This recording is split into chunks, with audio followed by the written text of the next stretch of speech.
It's like this weekend was made for you. The Procore Championship, September 12th through the 15th. For tickets, go to ProcoreChampionship.com. From the Power Business Technology Toshiba Studios. Your home for Kings basketball for over 25 seasons. No look, Bibby to Weber, down the lane, flying jam. There's your play of the night right there. It's inside is Sabonis, a two-hand rip, a brilliant pass from De'Aaron Fox. KHTKAM Sacramento, KYMX HD2 Sacramento. Sacktown Sports. It's time. It is that time. Time for Stiles and Watkins. You can join the show by texting 916-339-1140. Find us on YouTube at Sacktown Sports 1140. It's time for Alan Stiles and Chris Watkins. Yo, what is up, Sacramento? How are you doing today on a Wednesday? Stiles and Watkins. No Alan Stiles yet again. For those who didn't listen to us yesterday, Alan is on vacay right before the football season starts. He's planning to join us Friday. We'll see how that goes as there is football action. We are now, we are a day away, Nate. We are officially a day away from football returning. You have Chiefs, Ravens tomorrow. Got some news on that front.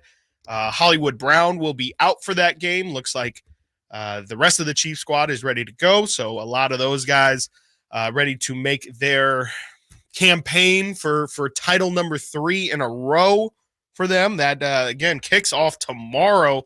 Can't wait for that. Speaking of kicking off, I saw some interesting things cross my feed. And as I was doing some research this morning, there's some teams that are going for it when it comes to these new kickoff rules. Niners might be one of them too. There are some interesting tactics that are going to be displayed throughout this NFL season, and we're going to break down, I should say, all that you need to know about the new kickoff rules for anyone who hasn't caught any preseason games. I would say it's been a little bit less jumbled than I think I anticipated. I thought there would be a little bit confusion. It definitely looks a little bit strange the first time you see it, just with how everybody's lined up. And we'll get into some of the specifics of, where the ball needs to go and, if it goes out of bounds here and if it's this situation, then the ball goes at this yard line and all that stuff. We'll get into that in just a little bit. But yeah, definitely thought it was interesting that there's some teams out there that really seem to be attacking kick returns a little bit differently this season, and maybe just willing to take a little bit more risk. We'll get into that in about 20 or 30 minutes or so, but there's a lot to get into today as news breaks, and we'll talk about it more in about 10 minutes, but I kind of mentioned it in the crosstalk there. De'Aaron Fox gets his signature shoe. It hasn't released yet, no photos or anything like that, but it did leak out yesterday that he will be receiving his own shoe underneath the Curry brand. And we'll get into some of those details of what that shoe could look like. And are you interested in a De'Aaron Fox shoe, even if it is under the brand of one Wardell Stephen Curry? We'll definitely get into maybe some history of some King shoes. I know one for sure that we're definitely going to talk about, but maybe there's a couple that I've kind of forgotten throughout the years. We'll get into that in about 10-15 minutes. And then a little bit later on the show, we're going to get into some Niners talk a lot, actually, as Trent Williams talks yesterday. We have some John Lynch talking from yesterday. Deebo Samuel, I think, gave a really interesting perspective. And I think this Ricky Pearsall situation could potentially change. I'm definitely trying, and, we talked about it a bit yesterday. This subject is just kind of naturally going to become a big political talking point. But I do think that just in general, this Ricky Pearsall situation could really change how athletes move around just in society. And I thought Deebo gave some really intriguing words on his thoughts on the situation and just maybe, how we should all act as regular people, as we see athletes and celebrities out in the public. Maybe we need to do our part in making sure that they feel safe and feel comfortable out in public with everybody else. Which King at noon? We're going to get into some Kings talk, and we're going to do some which King is most likely to win an award this year. I mean, in that Beam Team season, we had Mike Brown, Coach of the Year. We had Monty McNair, Executive of the Year. You even had awards in Stockton. You had the Stockton GM from a couple seasons ago winning the GM of the Year. Last season, obviously, Lindsey Harding wins G League Coach of the Year. De'Aaron Fox, of course, wins Clutch Player of the Year. Who is most likely to win an award on the Kings this season? And, of course, we got to bring up that guy, Malik Monk. Been snubbed for Sixth Man of the Year the past 2 seasons, finishing second. Is this his year? Are the Kings going to give him that opportunity? Is it going to look a little bit different with DeMar DeRozan in there? And I'm telling you, I'm really intrigued to see if Keegan Murray can slide his name maybe into some award races. We'll get into that at around noon. And maybe Domantas Sabonis too. I saw some MVP odds, and look, Domantas Sabonis has finished in the top 10. I think last season even finished top 5. Might have been just outside of the top 5 even in MVP. I did not see his name. I saw about 20 names listed. Domantas Sabonis was not one of them. So, at least from an odds perspective, might be something to look at. Not saying, look, it's going to take one crazy universe for Domantas Sabonis to win MVP, but if you're just looking at the odds and how guys have finished in the past and trying to dictate maybe where you think things will finish, I think that could maybe be somewhere to look at. We're going to talk more about that at around noon, and we're also around noon going to talk a little bit more about De'Aaron Fox's upcoming contract. We know that he's been extension eligible. He was extension eligible this offseason and decided not to sign with the Sacramento Kings. Why did he do that? Well, he sees a bigger contract on the way. If he can finish, third team All-NBA or higher, if he can win Defensive Player of the Year, if he can win any of the awards, the postseason awards, he's due for an even bigger bump. We're going to tell you what that bigger bump is. We're going to tell you where it looks like De'Aaron's contract's going to fall in terms of the whole landscape of the league. And with money that looks like $50 million plus per year, probably going to be dropped in that contract. I don't know. I mean, I remember the conversation after De'Aaron signed his rookie extension. Is that too much? Is that too much for De'Aaron Fox? Do you feel like De'Aaron Fox is worth it? Do you feel like the guys that are above him are justified? Do you feel like the guys immediately below him make sense for De'Aaron Fox? That'll be a really interesting conversation. Again, around noon, me and Nate are going to go through some of the NFL over-unders. As again, that season kicks off tomorrow. A lot of really intriguing over-unders out there. And me and Nate did our 6 in, 6 out yesterday. 6 teams traditionally in the NFL playoffs usually don't make it after making it the year previous. We get a little bit into some of our favorite over-unders. And, of course, we're going to look at the over-unders for the Raiders and Niners and give our thoughts on those. But there's about 5 that I circled and said, yeah, these feel like absolute guaranteed locks right now. We'll see, of course, how that looks at the end of the year. But there's a couple numbers, and some of them definitely tie into what me and Nate were talking about yesterday. It's looking pretty good. Looking pretty good. You might need to get your checkbooks out because there's some things out there that are getting me ready to maybe make a trip up to Reno in the next 24 hours. We're also going to get into the Athletic. They have coaches and execs. We talked about Jeff Howe yesterday, spilling some tea, saying that, the Raiders might seriously consider, or NFL execs and coaches are really debating on whether or not they believe the Raiders are going to move Devontae Adams throughout the middle of this season if things don't go the Raiders' way. He also mentioned when we were talking about the Cowboys, as people were saying, that Dak Prescott's definitely a situation to monitor, but not only is it the contract situation that you need to monitor, the Cowboys being under new defensive coordinator Mike Zimmer might take some adjusting. And, Jeff Howe pretty much said that he's hearing from around the league that a lot of people are picking the Cowboys to take a major step back, and mentioned a poll that was to be released later that pretty much said that, they were the team that was most circled as the team to potentially take a step back. We get into that exact poll and some of the other results from coaches and executives around the NFL predicting who will win MVP. If you had 3 quarterbacks to start your team right now, who would it be? I'll tell you, Brock Purdy got a vote, at least one.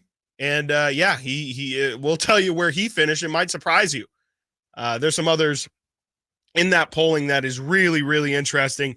And then yesterday, I kind of took the show by the reins a little bit, and we talked a little bit about Caitlin Clark and the whole conversation about her Rookie of the Year and, just kind of the discourse that surrounded that. And my stance on it really was that there is no conversation when it comes to Caitlin Clark and the Rookie of the Year, because she just is.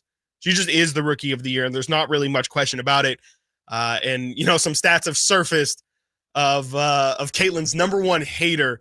A lot of people have claimed Cheryl Swoops, and some of the numbers that compare Caitlin's rookie season to that of Cheryl Swoops' MVP season. Cheryl Swoops is an all-time great in the WNBA, but some of the discourse that has gone on specifically because of her has just been unnecessary, very uncalled for. I think it's, as somebody in media, I just think that there's not really much, you have to put your biases aside. I mean, and me specifically, for anybody who listens to this show, I do not enjoy Wardell Stephen Curry and his antics.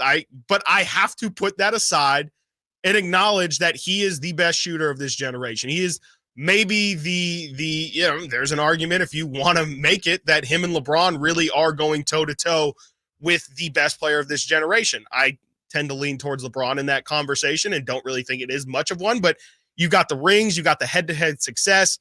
You have to put your biases aside, especially when you're going to be on a broadcast calling someone's game.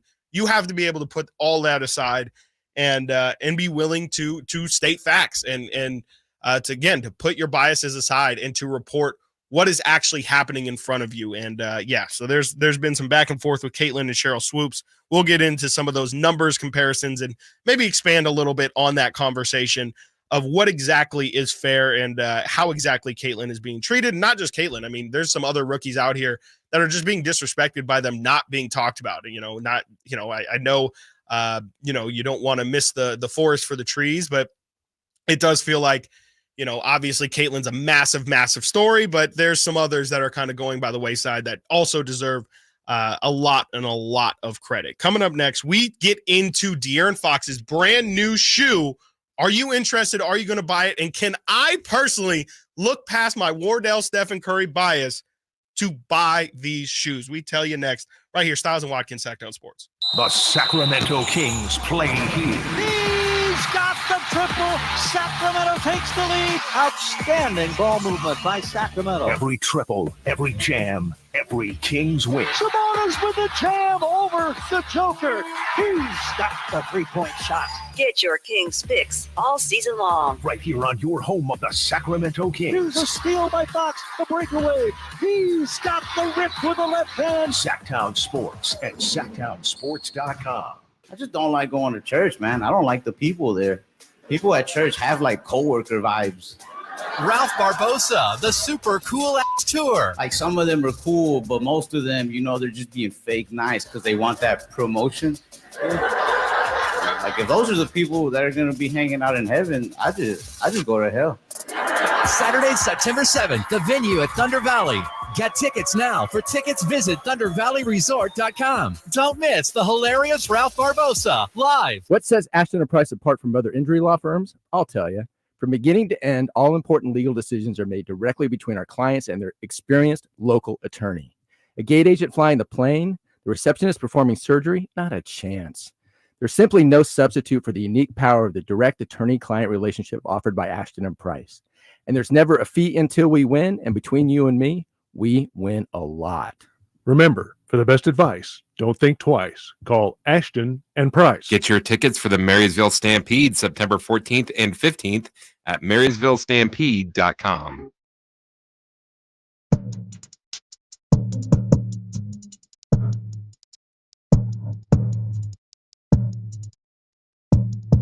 Sacktown Sports. Call or text at 916-339-1140. Stiles and Watkins. not going to want to hit that dial anytime soon. Because today we got another giveaway for Deion Cole today. Deion Cole returns to Sacramento for a night of nonstop laughs. And, of course, Sacktown Sports, that's this place, wants to get you in the building. All you got to do, all you have to do, is hit up the Folsom Lake hotline at about 1 o'clock. Not earlier. Not early. If you do 12:59, as a matter of fact, if you do 1 o'clock and we just haven't called for it yet, it's not just a time. It's a call and response. Nate's not going to pick you if you call early. And it's not a bit. No, maybe it's a bit. It's not really a joke. not. I see it happen every single time. I see numbers pop up, and I see Nate actively drop them. So don't call early. Call when we tell you to, and you can score that pair of tickets to check out Deion Cole at Hard Rock Live on September 15th, courtesy of Live Nation. Definitely don't want to miss that. That's going to be at 1 o'clock. And for you out there, like me, who said, Deion Cole, where have I heard that name before? It's not, it's not a name you hear all the time. It's not a Denzel Washington or something, but I looked it up and it's the Old Spice guy. It's the guy from the Old Spice commercials. That is Deion Cole. So there you go. You can, we are giving out Deion Cole tickets at 1 o'clock. Stay tuned for that. And you're going to want to stay tuned. Probably, I mean, I don't know where, you'll see these drop. I don't know if, your sneakers app, I definitely don't think, it's obviously not a Nike shoe, so you won't get any notification from your Nike app or anything like that. But De'Aaron Fox, you're going to want to keep an eye out for when De'Aaron Fox's, I believe they're still calling them the Rain Ones. In some, I know Rain is the namesake of the shoe in some capacity. What about his new kid, Poppy? Actually, I don't know 100% if because all we've seen is the Instagram post. I don't know if we know 100% that the kid's name is Poppy. Yeah, that doesn't sound. I mean, it sounds more like a nickname. Well, because I think the reason why everybody's assuming it is because, and I don't want to get this wrong, I don't want to misquote, but in De'Aaron's Instagram post where he kind of announced it that the birth of his second child with Rasay. Let me see here again. I just don't want to misquote it. He said, "My California Golden Poppy," and posted the date of birth. That's it. Male or female? It is, I believe, a female. Okay. Yeah. So, that I think that's all people are going off of right now. So I don't think that's confirmed. But anyways, yes. Nonetheless, I believe the shoe, the first iteration of De'Aaron's shoe, will be named after his son Rain. And, I think we got a sneak peek of them at some point. I know we at least saw some De'Aaron wearing some shoes that had a logo that clearly was De'Aaron's logo. I think he's since revealed that. It's kind of it's a silhouette of a fox that is kind of curved, obviously, and it's made to look like a D. I think it's a pretty good logo as far as everything's concerned. You definitely know whose it is. Obviously, D Fox, if you just put the lettering with the emblem itself, seems pretty good. I've seen John Morant's logo. Anthony Edwards has a logo that's just, some of these guys, it's like, they just use their initials and, they make it into some complicated, Tom Brady, I know, has the TBs. And, I really am a fan of De'Aaron's logo, at least. I think it's really, really cool. I think it would look great on apparel. It should look fine on shoes too. There's no reason why it wouldn't. But I'm pretty excited for the De'Aaron first signature sneaker. It'll be interesting to see what colorway it is. If I'm not mistaken, though, De'Aaron did have one. I don't know if it technically counted as a signature shoe, but he did have a drop with Nike. I believe it was called the Swipe of Ones, super limited release. And they weren't any sort of purple colorway or anything. I think they were kind of like a brown or a tan, beige kind of color. I think there was some orange in there too. So hopefully these shoes, you'll get the standard black and I'm assuming some all white version. But can we get some purple? That is my question. Can we get some purple in De'Aaron's first shoe? because that's got to be the official shoe of Golden One Center for the season. Because I kind of teased it in that first segment, but the last shoe I can remember, signature shoe that I can remember a King having, is the Dada Web Ones. I don't know if they were called Web Ones, but they were the only Chris Webbers that I ever saw. I don't think he ever had a second one, but they were. Dada. First off, that's a blast from the past. Dada obviously doesn't exist anymore, but they had the Spreewells with the spinners in them. Come on, you want to talk about having a chokehold on the culture? There was a time early in my life, and now we're talking early 2000s, where if you were a kid in Sacramento, you either had Dadas, you either had the Spreewells, you had the Webbers, or you had Heelys. That was it. Those were the three sneakers that you would, maybe more specifically me. Guess which one I had? I mean, wheeling the the heel, Heelys baby. were pretty sick. And you know what? They made a comeback too. I don't know if you've seen kids, like high schoolers are wearing Heelys. They're kind of rad. They're pretty sick. They're a little bit harder than you would think. I remember, I don't know, maybe in high school, I found like a Heely, adult Heelys website, bought a pair. A little bit tougher than you would remember. You got to lean back. Well, it's like walking in high heels kind of too. There's like a weird, and it like clip or like. Yeah, because you can't really walk. Yeah, because the wheel is still poking out a little bit. Yeah, exactly. So yeah, I maybe history is time is a flat circle, right?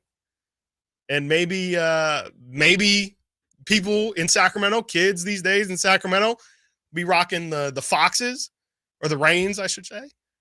You rock some adult Heelys, or I guess just some regular Heelys since they're making a comeback. And I don't know, we got to get something done with the Spreewells, man. Those Spreewells were crazy. And I remember, since we're just going off here, I remember if you wore those Spreewell shoes enough,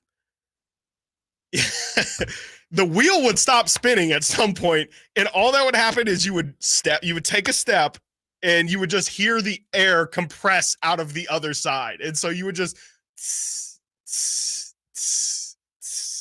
the entire time.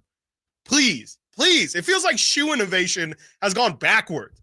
Like Shaq had that cell phone shoe that was like a real functional phone in his shoe. What? Like, it's, what's honestly shocking to me?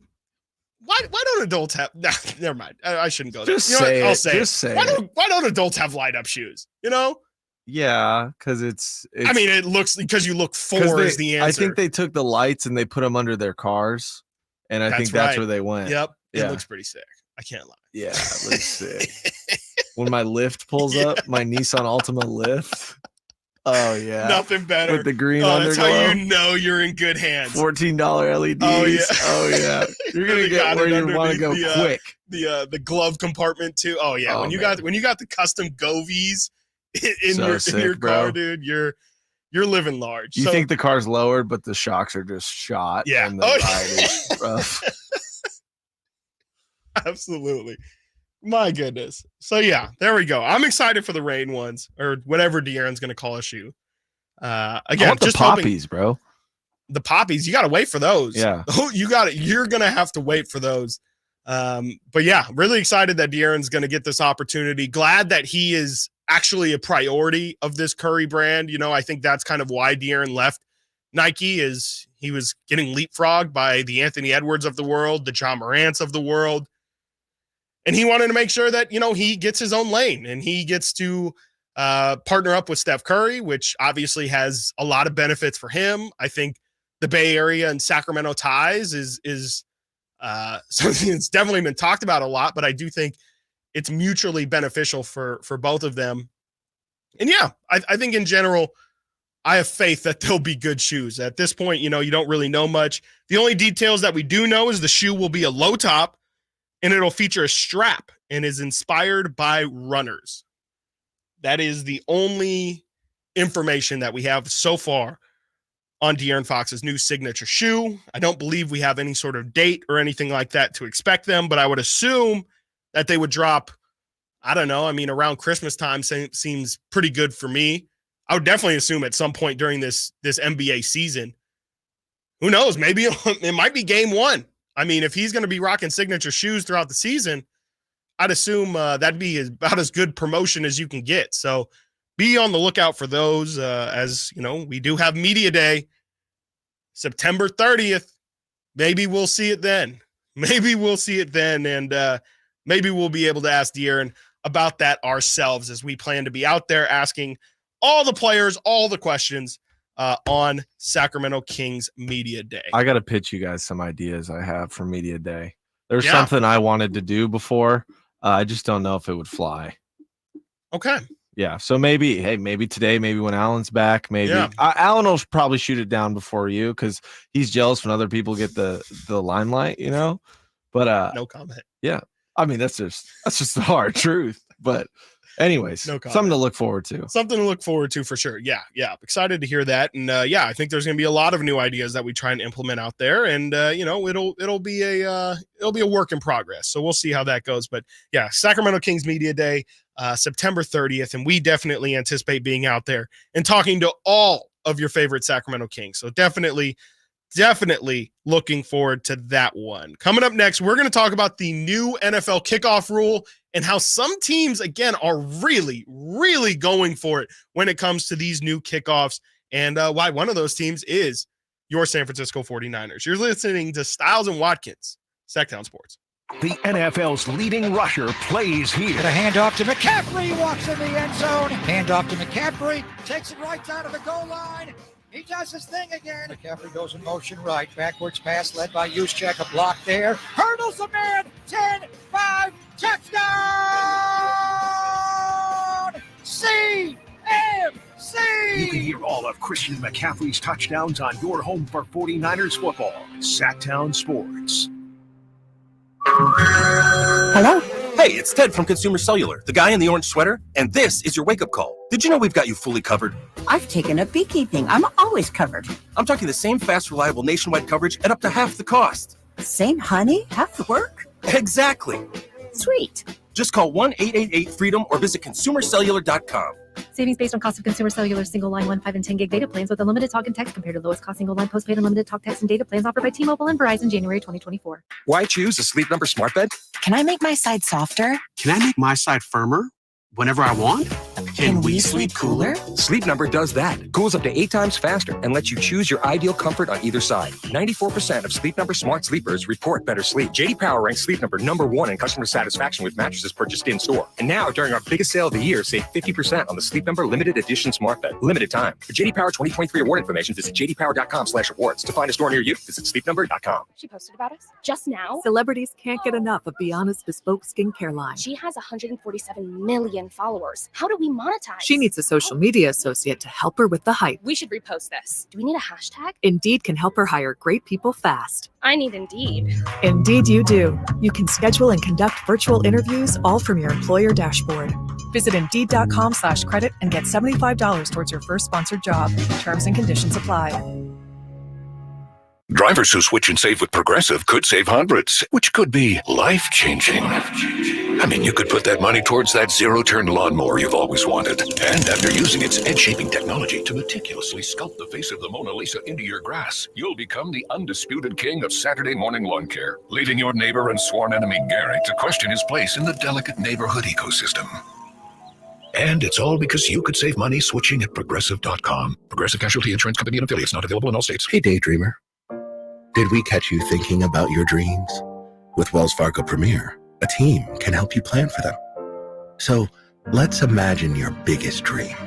Not the easy one, the one behind it. The one you work towards every day and every night. Can you see it? Then we can help you plan for it. Ready to start planning for your dreams? You can at wellsfargo.com/getpremier. Hi, this is Greg Papa. Disasters hit every day. If your home, business, or building has suffered from any disaster, SunPoint Public Adjusters can help. SunPoint prepares, presents, and negotiates your claim with the insurance company, working only for you, making sure you get everything you're entitled to and letting their focus be on what's most important, your family, or your business. Call SunPoint today at 888-247-7865 or contact us at sunpoint.us. SunPoint Public Adjusters, the gold standard in public adjusting. License number 2N14884. Sacramento. Dirk Bentley's coming to town. Getting drunk on a plane. For his only show in California this year, Saturday, September 28th at Heart Health Park for Country in the Park 2. What was I thinking? And he's bringing some friends. Parmalee. I want to close your eyes for this. Tyler Rich. Be the difference. Dasha. And more. Saturday, September 28th at Heart Health Park. Get your tickets today before they're sold out at CITPFest.com. Brought to you by the California Army National Guard and Red's Pizzeria and Tap House. Labor Day, our annual celebration of workers and their achievements, was first observed in New York, and the first Monday in September became a national holiday in 1894. Hi, this is Frank LaRosa with a word about Naturewood Home Furnishings. Each year we commemorate Labor Day with parades, picnics, and family gatherings. And right now, Naturewood Home Furnishings is celebrating with their exceptional whole store Labor Day sale. Would you like to refresh your living room? Would you like to restyle your bedroom? Maybe you want to redesign your home office. No matter whether it's your dining room, kids' rooms, accents, or accessories, Naturewood's unique store-wide Labor Day sale offers savings in every department and savings on every brand like Stanton, Omnia, England, Stickley, Flex Steel, and all the rest of the award-winning furniture. When it comes right down to it, it's all about choices and always about quality. Visit Naturewood Home Furnishings right now for this remarkable Labor Day sale. Off Highway 50 at Hazel, look for the water wheel. Get your tickets for the Marysville Stampede September 14th and 15th at marysvillestampede.com.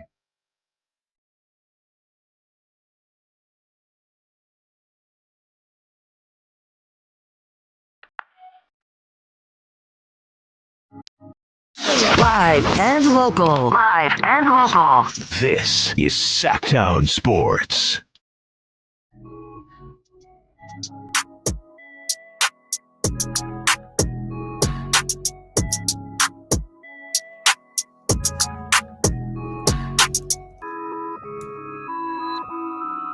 Stiles and Watkins, Sacktown Sports. First off, going to take it to the Sack Chat. You can join us in the Sack Chat on YouTube, youtube.com/Sacktown Sports 1140. You can check out our live streams. You can check out our interviews almost immediately after they conclude on air. Our digital guys are incredible. And speaking of interviews that you're going to want to listen to later on today at 2:30. Yes, 2:30. Not on my show, unfortunately, but on the Drive Guys. They will be having one, well, I guess I should say number 2 on the Kings top 40 all-time players list from one Drive Guys, Whitey Gleason, Kyle Draper. Mitch Richmond, yes, The Rock, will be joining the Drive Guys today at 2:30. You definitely don't want to miss that. I understand 2:30, you might not be off work yet. It's all good. We got you covered. Head on over to our YouTube channel, and it'll definitely be clipped up. You can go listen to The Rock. I assume they'll talk with him for about 20 minutes, maybe more. iTunes, Spotify, too. It'll be in the first hour. So just always forget about listen those. there. Yeah, Yep. it's always Podcast Addict is what I have to use because I don't have a iPhone, but I do have Spotify. I just never listen to podcasts on Spotify. Yeah. Okay, yeah, Podcast Addict, Spotify, Whatever iTunes, host. Google Play, wherever you get, I don't know. The list goes on and on of things that these influencers will list and tell you to follow them on. But yes, Mitch Richmond will be joining Whitey and Drapes at 2:30 today. You definitely don't want to miss that. And again, as I was bringing up the Sack Chat, I brought it up to say, look, shout out Manny Too Legit who put, I forgot about the Shacks. I forgot to mention Shacks because Shacks were definitely, I was a Payless shopper when I was a kid, okay? I didn't get my first pair of Jordans or like Nikes, anything like that until I was able to afford them myself. I think I said the other day on the show that, like my basketball shoes used to be like, funny enough, they were Dadas that I would get from the East Bay magazine, kind of customize them and everything. I thought it was sick. But yeah, Manny brought up, forgot about the Shacks. And yes, the and ones as well, as Nate mentioned. But I remember I bought a pair of Shacks from Payless. They were probably like $25 if I had to guess. Or at least that's what they were in my mind. So sorry, parents, if they were like 50 or 60. But I remember I bought them and specifically bought them because they were the all whites. And I just Sharpied them. I literally just colored them in with like different Sharpies at lunch one day. And I thought it was like the coolest thing ever. So shout out Shaqs, which were definitely a part of the rotation. Also looking for some NFL news here. Little notes as, again, week 1 is this week. We mentioned earlier that in tomorrow's game for the Chiefs, Hollywood Brown will not be suiting up. He seems to be the only Chief that won't be playing tomorrow. So if you have Hollywood Brown on your fantasy team, good luck finding a replacement. Xavier Worthy could be a really good week 1 start potentially. And you also have news from the Bills. Damar Hamlin will be starting week 1 for the Buffalo Bills. It's the first time he started since being carted off the field. That was January 2nd, 2023. That is crazy. I didn't realize it was so immediately after New Year's or anything. Like, I don't really I don't remember exactly when that happened, but to see it, I mean, almost 2 years ago fully. I mean, that's crazy. And obviously great news for Damar as he, as we were talking about the Ricky Pearsall situation where he's lucky to be alive. And, it'll be great to see Ricky Pearsall suit up for the first time. Crazy that, Damar Hamlin goes from, having a heart attack pretty much on the field to now, I mean, less than 2 calendar years later, he's starting in a week 1 football game. I think it's so easy to forget, like, just that moment in time, how much it just meant for like the NFL too, and the season that was going on, because in the moment you can't really talk about it. Like, I think a lot of people are thinking about it, like, what's the impact of this game? Like, what's the NFL going to do now after, you realize he's okay? It was the Bengals and the Bills, and both those teams were top of the AFC, and it was incredibly important to the seeding. And it was a big game too, wasn't it? Huge game. I mean, if it was in January, they were probably both, it was a night game, 10 wins or something like that. I couldn't remember if it was Sunday night or Monday night or Thursday night. Might have been a Thursday even. Yeah, but it was definitely a nighttime game. So it was all eyes were on that stage, and it was shocking. I remember, man, I was just thinking about Joe Buck and Troy Aikman, just having to be like, what do we say? What do we? They have to keep cutting the break, and it was terrible. I mean, it was an incredibly scary moment. I'm sure all parties involved, obviously, everybody is happy that he made it out of that. But that's also the NFL's nightmare. Like, a player dying on the field is the NFL's. I mean, it's any league's nightmare, but especially in the NFL where it already is a conversation where, high school parents all across the country every single year have to make the decision, do I want my kid to play this game? And I'll tell you what, someone dying in the middle of the field isn't going to help that case at all. Potentially an unrelated football injury too. Very, very interesting. Just like what happened with him medically. It's so weird. It's not like a head injury. No. Yeah, it's a total anomaly. It had nothing to do with concussion. He wasn't hit in the head or anything like that. He stood up and then just dropped. And it was, I guess the only people that saw positive out of it were the people sponsoring the commercials, because they just kept running commercials over and over and over again. And Coca-Cola is like, wringing their hands, together. Third man hand rub. Yeah. Love to see. And you know what? Yeah, I'd love to see Damar Hamlin getting this news starting in week 1. And there was also some news here from the NFL front, and it has now eluded me. It was Jamar Chase is still a little undecided on how he's going to handle his holdout. They still don't know. When asked, Zach Taylor, Bengals head coach, if Jamar Chase will practice today, his response, we'll see. We will see. I'm sure 49ers fans love to hear that somebody else is dealing with these kind of problems. Hassan Reddick still has not signed a deal or doesn't seem to be happy with his situation with the Jets, so it doesn't seem like he'll be playing week 1 either. So there's a couple floating storylines as we are in NFL week 1 heading here pretty soon. And I think we're going to get into some of these kickoff things in the next segment here. But it is really interesting how this NFL season is going to unfold. I do think this new kickoff rule, before we kind of get into it more in the next segment, I definitely think this new kickoff rule is going to impact a couple games. And it wouldn't surprise me if it impacts a playoff game either, because I don't, for all the Niner fans who saw it, I mean, there was that Isaac Guerrero, if I'm not mistaken, that's how you pronounce his name, had that huge kickoff return immediately after the Raiders had scored. Should have scored, man. He really should have scored. I know. And that's one of those where you're gassed at the end. I mean, you're giving every ounce of he probably energy ran 400 yards. Yeah. Actually, because he starts on the left side of the field and ends on the far right. So, yeah, I mean, it definitely, to me, seems like it's going to be for the good. I'm not going to lie. I was 100%. I'm pretty sure I was on these airwaves when it first got broken that the NFL was going to shift these rules.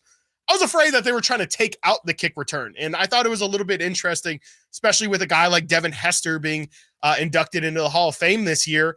The kickoff is one of the funnest plays in sports. When you have a kickoff return or punt return, for that matter, the Deshaun Jackson miracle at the Meadowlands, you don't get those incredibly exciting moments without the kick return. And, obviously, as we talk about player safety with Damar Hamlin, again, I think it's a great thank you, Nate, also for pointing out that was not a head injury. Like, as I'm talking about parents having to make that decision, that is a great point that you make, that the Damar Hamlin thing really wasn't about a head injury or anything like that. Like you said, it was a freak accident, complete freak accident. Could have happened to him, probably not walking down the street, but any high-intensity workout, he might have passed out. It just so happened to be on the football field in the middle of a game. And shout out to the medical crew, too. Yeah, and they say that they literally saved his life with how quickly they responded to him. But, yeah, this kickoff rule, it doesn't seem like they're trying to get rid of the kickoff at all. It just actually seems like they are legitimately trying to make it safer. I could definitely see how this rule has made it safer. But at the same time, I think it does a good job of, while making the game safer, it still does keep that entertainment value. And we'll get into specifically why I think these rules are going to lead to more kickoffs and a lot more excitement. And I'm telling you, some of these teams are reading the same thing I am and are thinking, wow, these kickoffs could be a really big opportunity to score some points. We'll get into that next. Coming up here, Stiles and Watkins, Sacktown Sports. What's the missing piece for the 49ers? Which names will they add during free agency? Whether it's in season or off season, the coverage never stops. Get the latest 49ers news on Sacktown Sports at sacktownsports.com. I didn't ask to be thrown in the streets with nowhere to go. I didn't think I'd survive. But I did ask for help, and Covenant House was there for me. 1 in 10 young adults will experience a form of homelessness this year. For these kids who didn't ask to be put in this unthinkable situation, Covenant House is there. Covenant House helped me break the cycle of homelessness in my family. They gave me the love that I needed. Over 2,000 young people will sleep safely in a Covenant House bed tonight. When youth who are experiencing homelessness have a hot meal, a safe place to sleep, medical care, and love, they can overcome heartbreaking challenges and have a brighter future. They just really genuinely just wanted to help me succeed, and I'm succeeding. I'm a speaker, I'm an author. Covenant House really helped me and really helped mold me into the woman I am today. If you or someone you love is asking for help, go to safeplacetosleep.org today. Hey, it's Carmichael Dave for American Energy Heating and Air with a question. Have you recently had a technician diagnose your HVAC system and you were a bit surprised at how much it cost? Or did something seem off about their quote? Because at American Energy, they take pride in giving you honest, straightforward solutions to get that system up and running. Have their qualified technicians come out and give you a free second opinion. It's free. You got nothing to lose but some dollars off of that original quote. They're making the uncomfortable comfortable. They've been doing it since 1981, serving the greater Sacramento area. A+ with the Better Business Bureau. That's why they keep having customers coming back for more and more and more. You can call them and set that appointment at 916-520-9990. That's 916-520-9990 or AmericanEnergyAir.com. Call 916-520-9990 now. Whether you own a local business or a global one, you know that these days, generating growth is a challenge. By teaming with Bank of America, you'll not just stay ahead of the curve, you'll move it. With access to experts, award-winning insights, and business solutions so powerful, you'll make every move matter, locally and globally. Visit bankofamerica.com/banking for business to learn more. What would you like the power to do? Copyright 2024 Bank of America N.A. What was that? That is business phone bliss with the Ooma Cloud Phone System. It handles all our voice, video, and messaging needs. You sound very calm. I am. Ooma has everything I need to run my business more efficiently, like virtual receptionist, call routing, and video conferencing. And it starts at just $19.95 per month per user, plus taxes and fees. Ooma. Nice. Find your business comm at ooma.com/radio. For most of the people that walk in our store, it's been an ongoing, nonstop issue, and they're finally walking into the Good Feet store. Okay, the guy that came into my store last year that has had plantar fasciitis for 30 years. I looked at him, I said, "Are you kidding me? I've been here for 14. Where have you been?" I helped relieve a problem that's plagued him for 30 years. I mean, how do you not go home and talk about that? Come to the Good Feet store now for a free fitting and test walk. The PGA club fitters at the Hagen Oaks Player Performance Studio know that golf should be fun. They also know that players of all abilities will hit the ball farther and straighter, play better golf, shoot lower scores, and have more fun if they get fitted before they purchase golf clubs. Hagen Oaks delivers the same technology and major brands used to fit PGA and LPGA professionals. See how the game can be even more fun. Hagen Oaks Player Performance Studio fittings are available 7 days a week. Make yours today by calling 916-808-2531. That's 808-2531.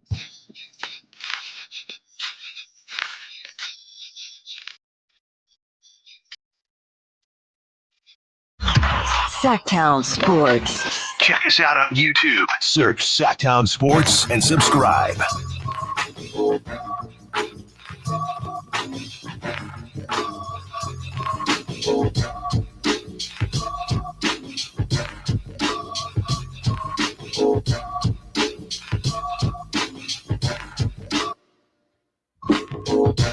Skibby-dibby-dee. Stiles and Watkins. Sacktown Sports. And it's like Beetlejuice, right? Beetlejuice is coming out. Aren't they making a remake of Beetlejuice? You say his name 3 times, and all of a sudden he appears. And that's what just happened with Jamar Chase. As I was saying, Zach Taylor's like, hey, I don't know if this man's going to practice today. Well, now, as of 2 minutes ago, Ian Rappaport saying Jamar Chase walking out to practice now. I now see a video of Jamar Chase in full uniform with his helmet, his pads, everything, walking onto the practice field. Let's go, man.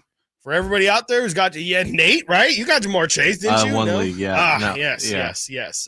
So anyone out there who's got Jamar Chase in your fantasy league, feel good about it. You know, he's got 2 years left on his contract, which I think rubbed some people the wrong way. It's like, okay, why are you trying to get paid?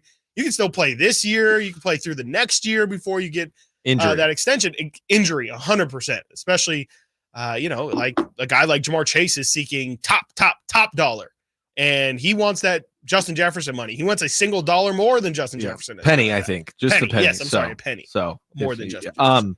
So I did, if we're talking fantasy real quick, I had a friend who reached out to me. A lot of my friends aren't sports guys at all. Okay. But they know me as a 49ers addict. Reached out to me for a fantasy league to help him draft. And I go to help him yesterday, and we start to get going.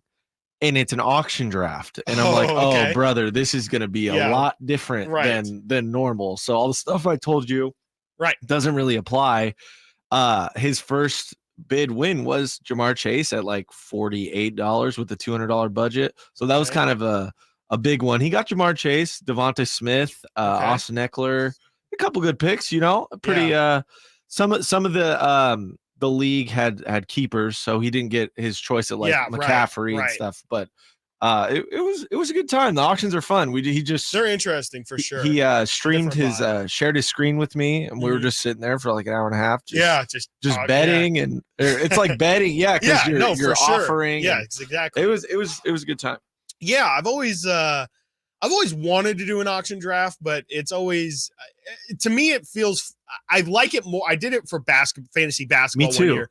Really fun to do for fantasy basketball. I feel like for fantasy football, it's a little bit harder to try and nail down everybody's values, and it's more players, more roster management, all of it. It just feels a little bit different. And you did touch on something there.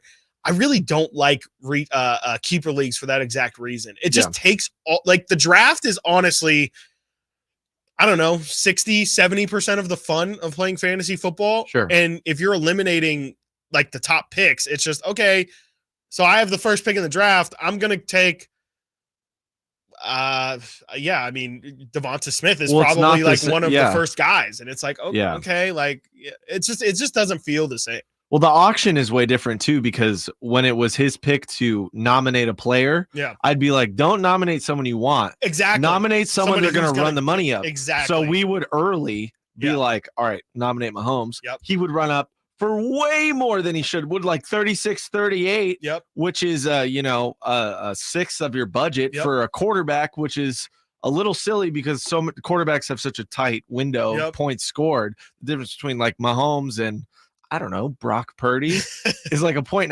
or whatever per game. Yeah. So people are running up the price on Mahomes, just not knowing really, they're not sports guys like us. Right. They don't. Yeah, they don't know. There's some guys that work in corporate. That's all they want is Patrick grocery. Mahomes, and they're willing to put as much money as possible towards him. And the funny thing about like you said, Nate, you want to put up guys that you think, who's perfect for that? Nick Chubb. If you're just in the first or second, like one of the first 5. Because Nick Chubb's forgotten about in all the redrafts, and so you can get Nick Chubb in like the 8th round of your fantasy redraft leagues. But with the auction, if you put Nick Chubb as like one of the first 5 guys up and make somebody make a decision on you're really going to spend $10 on a guy who's out for 4 weeks, and it could look and it's great. more than that. They would run it up on that, or like a guy like Xavier Worthy, where it's like there's so much hype around him, and it's like okay, or he could be like Sky Moore, he could just end up being mediocre. The 3rd receiver on the Chiefs, and or Marquez Valdez-Scantling, and it's like, okay, you paid $15 for a guy who probably gives you like $1 or $2 worth of production. 3 games where they get in the double digits, and that's it. Yeah. The biggest one for me was watching Saquon Barkley go, because I am not high on this Barkley thing. I think I've said on these airwaves, maybe there's like a 3 or 4 week stretch where he's the best running back in the league for the Eagles, and it's just hitting and it's just working. He's in that Applebee's ad too. He is. Yep. Him, Dan Campbell. I think I saw somebody else. Yeah, it's a funny little lineup. But Barkley went for way too like $68, which is just crazy, dude. That's a third of your budget gone over a guy who's gets hurt a lot on a new team. Yeah, for sure. And I don't know. It's really interesting to me just kind of thinking about it, as I think we were talking about Trevor Lawrence the other day. It is interesting to me that Saquon Barkley has managed to keep his hype level. I mean, it's not nearly at the level that it was when he got drafted, but he has managed to keep a certain level of hype, where Trevor Lawrence, it feels like it's all dead. Yeah. And it's just so interesting to me that one gets to not skate by, but it seems like one, maybe because he was on the Giants, but I would definitely throw back on you. Like Trevor Lawrence was on the Jaguars. The position too. Obviously, quarterback just more is scrutiny. Yeah, and a lot of Saquon did lead that Giants team to a playoff run as well. He did, and not that Trevor Lawrence didn't. Daniel Jones, man, I'm staying away from Malik Neighbors too. I think Malik Neighbors is very talented. He's on my ultimate team in NCAA, but I will not have him on my fantasy team. There's no reason to. There's no reason to. If he had a quarterback. Let's get into some of these kickoff rules before we run out of time here.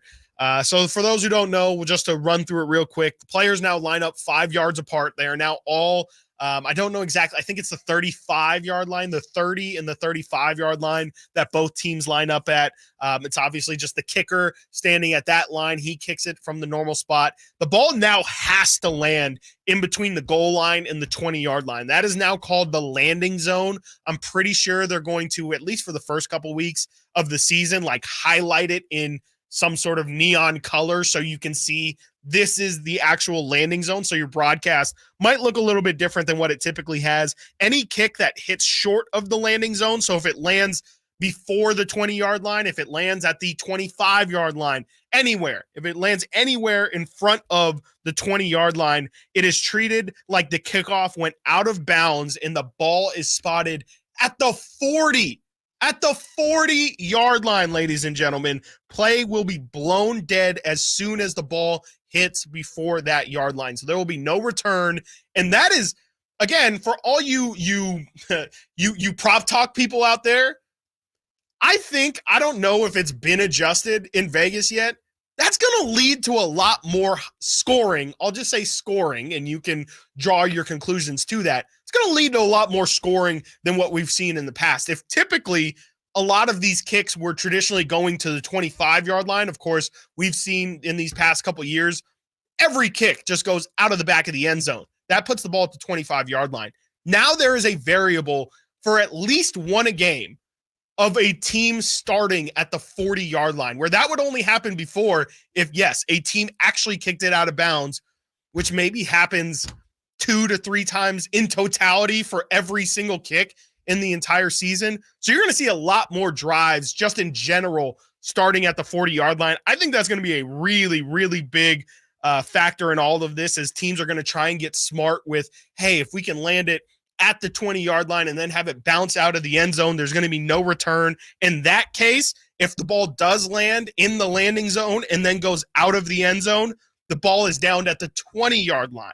If a kick goes out of the back of the end zone, like what we've traditionally seen in the past couple of years, where, again, the kicker just boots it and it goes through the uprights, that puts the ball at the 30-yard line. So they are really, really, really trying to incentivize these kickers to kick it within the 20-yard mark and actually have returns. They want it to be as exciting as possible. And again, still leaning into the safety element of this, as those defenders are only 5 yards apart. And so you're not getting, these guys running with about 20, 30 yards of momentum and just smacking into these dudes who are standing stationary. Hopefully it leads to less injuries. Hopefully it also leads to more exciting returns. I mentioned some of these teams are taking it a lot more seriously than others. The Niners today, or yesterday actually, on their unofficial depth chart, their listed kick returner won Jordan Mason. I know Ray McLeod was their kick returner last year. He obviously is no longer with the team. There was some speculation that Ronnie Bell might be the returner. I think them putting Jordan Mason out there, that's a sign that they really, again, they saw the Isaac Guerrero run, and maybe they said, okay, this is a real opportunity. If we get somebody who's used to running through holes and exploding for explosive gains, what's really different than this just being a running play? And I think you see that with the Niners going Jordan Mason. To yesterday as well, the Los Angeles Rams announced their kick returner, Blake Corum, rookie out of Michigan, running back. Their punt returner is Kieran Williams. Their starting running back is going to be their punt returner. The Saints have Jamal Williams, of course, the NFL touchdown leader 2 seasons ago. He will be their kick returner. And Dameon Pierce for the Texans, he's going to be their kick returner. So I'm seeing here that there are some teams that are really, really, really trying to capitalize on these new kickoff rules, and I think it's going to help. I really think it's going to lead to more kickoffs, more excitement, and at the end of the day, that's what we want from the NFL. We want, much like baseball is with them trying to eliminate the shift, they want more guys diving for balls. They want more web gems. Well, we want to see some more kickoff returns. I want to see a new Devin Hester, please. Please, NFL, and I think we're going to get it. I think we're actually going to get something that kind of resembles it. Is there more pressure on Kyle Shanahan than anybody else in the entirety of the NFL? An NFL reporter sure does think so. We have that audio coming for you next, right here. Stiles and Watkins, Sacktown Sports. Did you miss any part of our live local shows? Don't worry, you never have to miss them again. Check out sacktownsports.com and search our podcast page and play our shows when you want. The Carmichael Dave Show with Jason Ross, Stiles and Watkins, and The Drive Guys. Plus, other podcasts like Return of the Empire, Return of the Roar, the Stingers Up podcast, and Golf to Go with Frank LaRosa. They're all available right now on sacktownsports.com. It's not hard to be a mom. It's hard to be a good mom. It's easy to be a bad mom. That's so easy.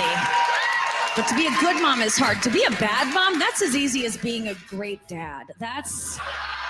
Nikki Glazer, Alive and Unwell Tour. Friday, September 20th. The venue at Thunder Valley. Tickets on sale now. For tickets, visit ThunderValleyResort.com. She's alive and unwell. Don't miss Nikki Glazer. Thank you. Good night. It's unforgiving. It starts with a nod the head, a lifetime in 8 seconds, known as rodeo. Pull. The 90th annual Marysville Stampede is coming to the Cotton Rosso Arena September 14th and 15th. If you want to see rodeo's best, you better be there. It's a whole weekend of the best pro rodeo action for the whole family. Bareback, saddle bronc, bull riding, plus the Flying Cowboys BMX motorcycle show. It's just $25 for adults and $15 for kids 4 to 12. Don't you miss 1 second of the heart-pounding, ground-shaking, bucking, twisting rodeo action. Get your tickets at MarysvilleStampede.com. The 90th Annual Marysville Stampede, Saturday, September 14th at 5 p.m. and Sunday, September 15th at 3:30 p.m. at the Cotton Rosser Arena in Marysville. Tickets are available now at MarysvilleStampede.com.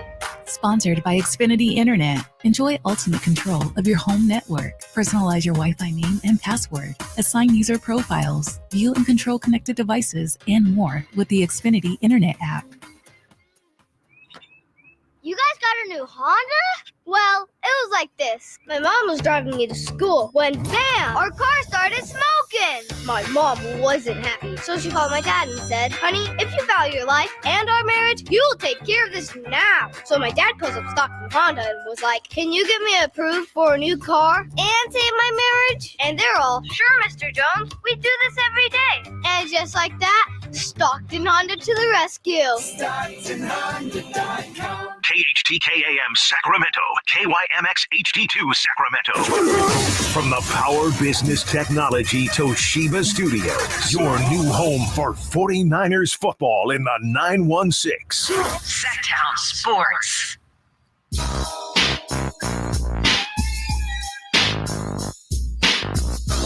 Sacktown Sports. Call or text at 916-339-1140.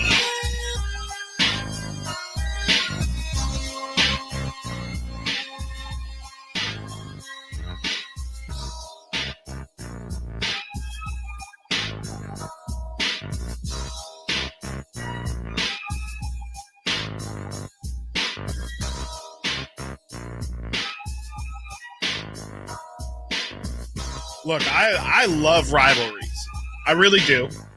Obviously, Kings-Lakers, a massive one. Kings-Warriors has really picked up here in the last couple years. But one of the, I won't say low-key, but a rivalry that's been brewing, not even underneath the surface, but just not really in front of,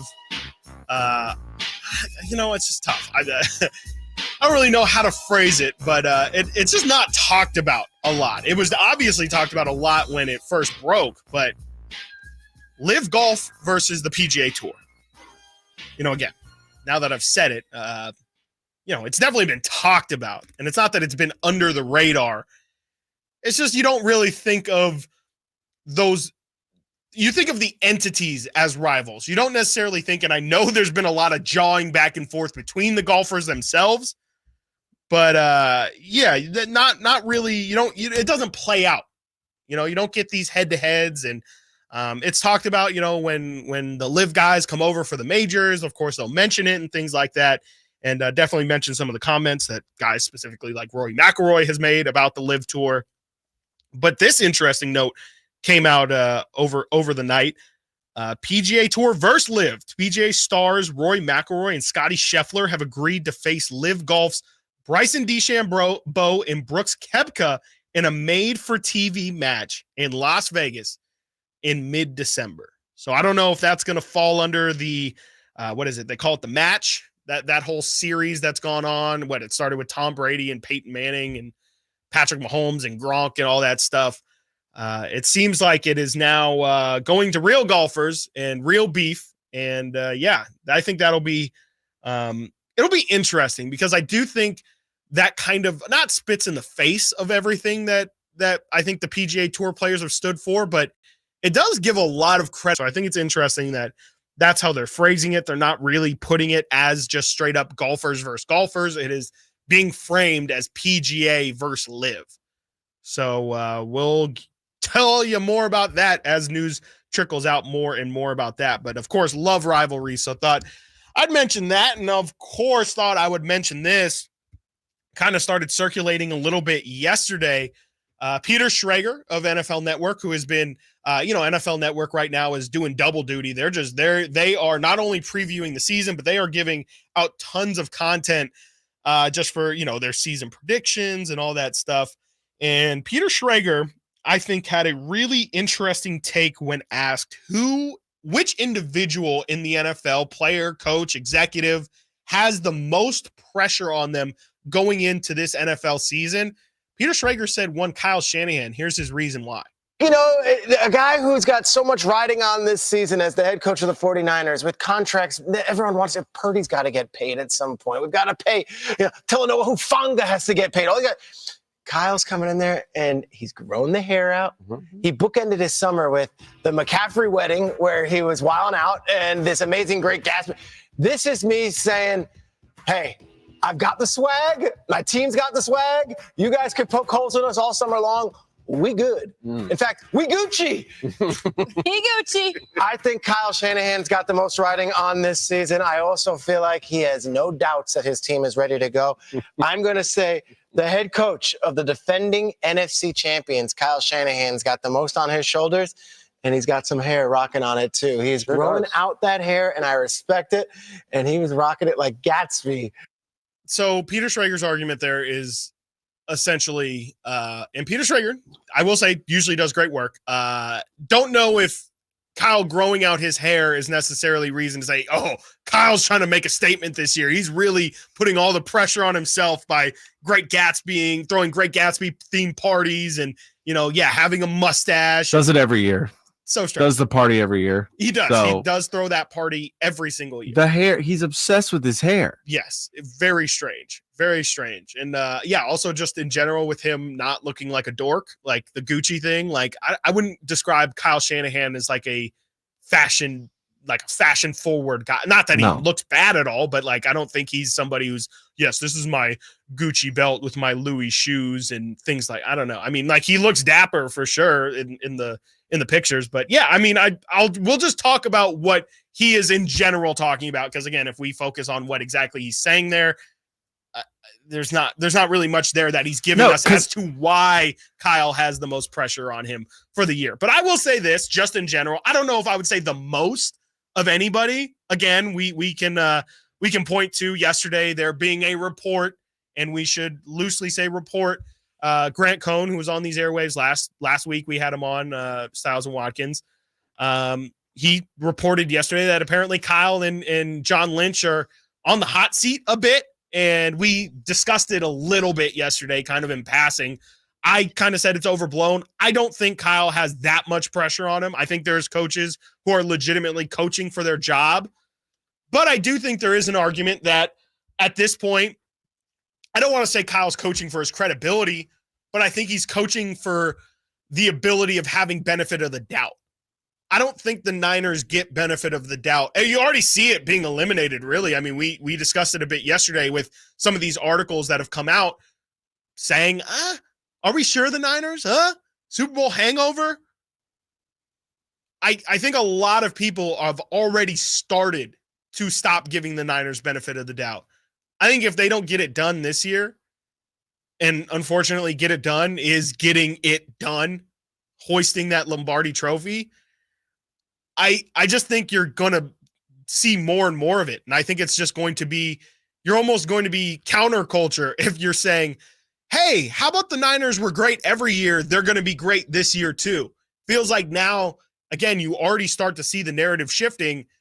They've done it so many years. At some point you get tired. Hey, the league is catching up with, Kyle and Sean McVay, they used to be the best brains in football. Not saying they're not top still, but maybe more just, hey, the league is caught up. Hey, a lot of their apprentices, a lot of their staff has been poached all across the league. And so it's a copycat league more than any other one. Maybe it's just not as unique, the motion offense that Shanahan used to be running, having everybody constantly in motion and things like that. There's a lot of cheat actions nowadays. I just wonder if, maybe that's what it is. I think that's the pressure that Kyle Shanahan has. Again, I won't say that it's more pressure than any single individual in the entirety of the league. No, he's not losing his job. I think it's much overblown. I mean, I think there are some people out there, and we've discussed it. I mean, TC calls in every time we talk about Kyle Shanahan, and he'll talk about he's not the guy. And I only bring up TC because he's the vocal one on this show, but I've heard many people in the streets of Sacramento bring up questions. Just, hey, are we sure? And, we've seen it before. You can be great and still be let go. It's not that that's really insane, but with where this Niners team is at right now, I mean, I just don't think it's the time. I think this is the time to just focus on this year. I don't think you need to think about moving forward. I think Kyle's done great to put this team in the situation it's in. I don't see any reason why in the next couple of years they will get any worse. I mean, especially with them locking down these guys. Their best players are all pretty much locked under contract. So maybe, you have to replace some of the ancillary guys, but all the main characters are still staying. They're locked up. They're not going anywhere. So I don't know. I don't think he has that much pressure. He obviously has pressure on him. Obviously, there's internal pressure to get the job done. I just think that there's people who have bigger fish to fry, who have bigger problems. They definitely have bigger problems. And the Niners, they'll be fine. Even if they don't win the Super Bowl, they'll be fine. Again, they'll lose the benefit of the doubt. I think people will start talking about the Lions more, right? It's just you lose your spot as the hottest thing in town. Hottest girl in class is no longer going to be the Niners because, I don't know. We've been looking at it for a couple years now. And, new is always better, as some people have said. So, I mean, I don't know. I think he's definitely got some pressure. I think the whole Niners organization has pressure on it. I don't think it's just Kyle Shanahan. How about John Lynch, who's throwing out these contracts? That was part of Grant Cohn's reporting, is that it has nothing really to do with the performance of the team. Grant Cohn's reporting was that it has to do with the money that's being thrown out. Well, I could understand that. But again, I think this is a little bit too soon for that. John Lynch was right to pay all those people. Was he right to pay them top dollar? I don't think so, but he still got it done. It's his job as a GM. He said it during the Ayuk negotiations. It's his job to get the deal done. And really, once you sign the paper, that means, okay, I did my part. Money might not be perfect, but they're in the building. Now it's on Kyle to make the most out of it. So, I think there's pressure all the way around in that organization, but I don't think it's dire pressure. There's just no reason for it. Why would you blow it up? Literally every team in the league. There's not a single team in the NFL that would not take the Niners situation. There's no way that you feel like those guys have the most pressure on them. Maybe, it's a different kind of pressure, right? I guess that is, in its own way, their own separate set of pressure, but it's not the kind of pressure that we need to worry about. There's much bigger problems out there. Ask Robert Saleh, who has more pressure, Kyle Shanahan or him. You're going to say you're crazy. Kyle's got all the talent. He's been there year after year. There's not really, besides a couple of reports, not really much questions about his job security. Robert Saleh is preying on a 40-year-old man's Achilles that just got torn a year ago, almost an exact calendar year ago. That Achilles is pretty much the difference in Robert Saleh having a job next year and him not. That's pressure. And he's done great with his defense, obviously, but more just pointing out that there's a lot of situations out there that are just a lot more dire than what's going on in San Francisco. So, yes, I get the point. Kyle Shanahan has more pressure on him than what you might think. But does that mean he has the most pressure of anybody in the entirety of the NFL? Get out of here. Get out of here with all that. That's just absolutely insane. Deebo Samuel, as I mentioned, he had some interesting thoughts about the Ricky Pearsall situation. We get into that in about 15, 20 minutes. But coming up next, Brandon Ayuk, why did you say this? Why did you, is this funny to you? I didn't think it was very funny at all. I'll tell you what it is coming up next right here, Stiles and Watkins, Sacktown Sports. Our first year as the radio home of the San Francisco 49ers is one we will never forget. And here's Purdy going to throw one deep, wide for Deebo. Made the catch on the back shoulder. Touchdown! San Francisco! And a back shoulder banger for Deebo Samuel. Congratulations to the 49ers on a terrific year. And thank you for so many wonderful memories. Timmy, everybody. Great job. Next up for our 5th grade class recital, we have Samantha. 10 times better performance can make a big difference. Castrol Edge Motor Oil gives your engine 10 times better high-stress performance. Castrol Edge, better oil for maximum performance. Now through December 28th, Castrol Edge and Edge High Mileage Motor Oil are on rollback at Walmart. Claim based on sequence dyne test under high-load conditions versus API SP test limits. Why choose a Sleep Number smart bed? Can I make my side softer? Can I make my side firmer whenever I want? Can we sleep cooler? Sleep Number does that. Cools up to 8 times faster and lets you choose your ideal comfort on either side. 94% of Sleep Number smart sleepers report better sleep. JD Power ranks Sleep Number #1 in customer satisfaction with mattresses purchased in-store. And now, during our biggest sale of the year, save 50% on the Sleep Number limited edition smart bed. Limited time. For JD Power 2023 award information, visit jdpower.com/awards. To find a store near you, visit sleepnumber.com. Get your tickets for the Marysville Stampede September 14th and 15th at marysvillestampede.com.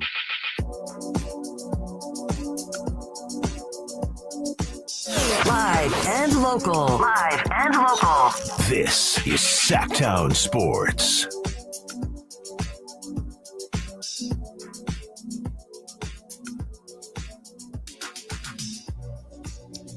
Stiles and Watkins.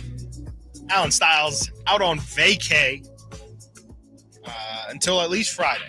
3! Yes, sir. Whoa. Where did that come from? He's still with us in spirit.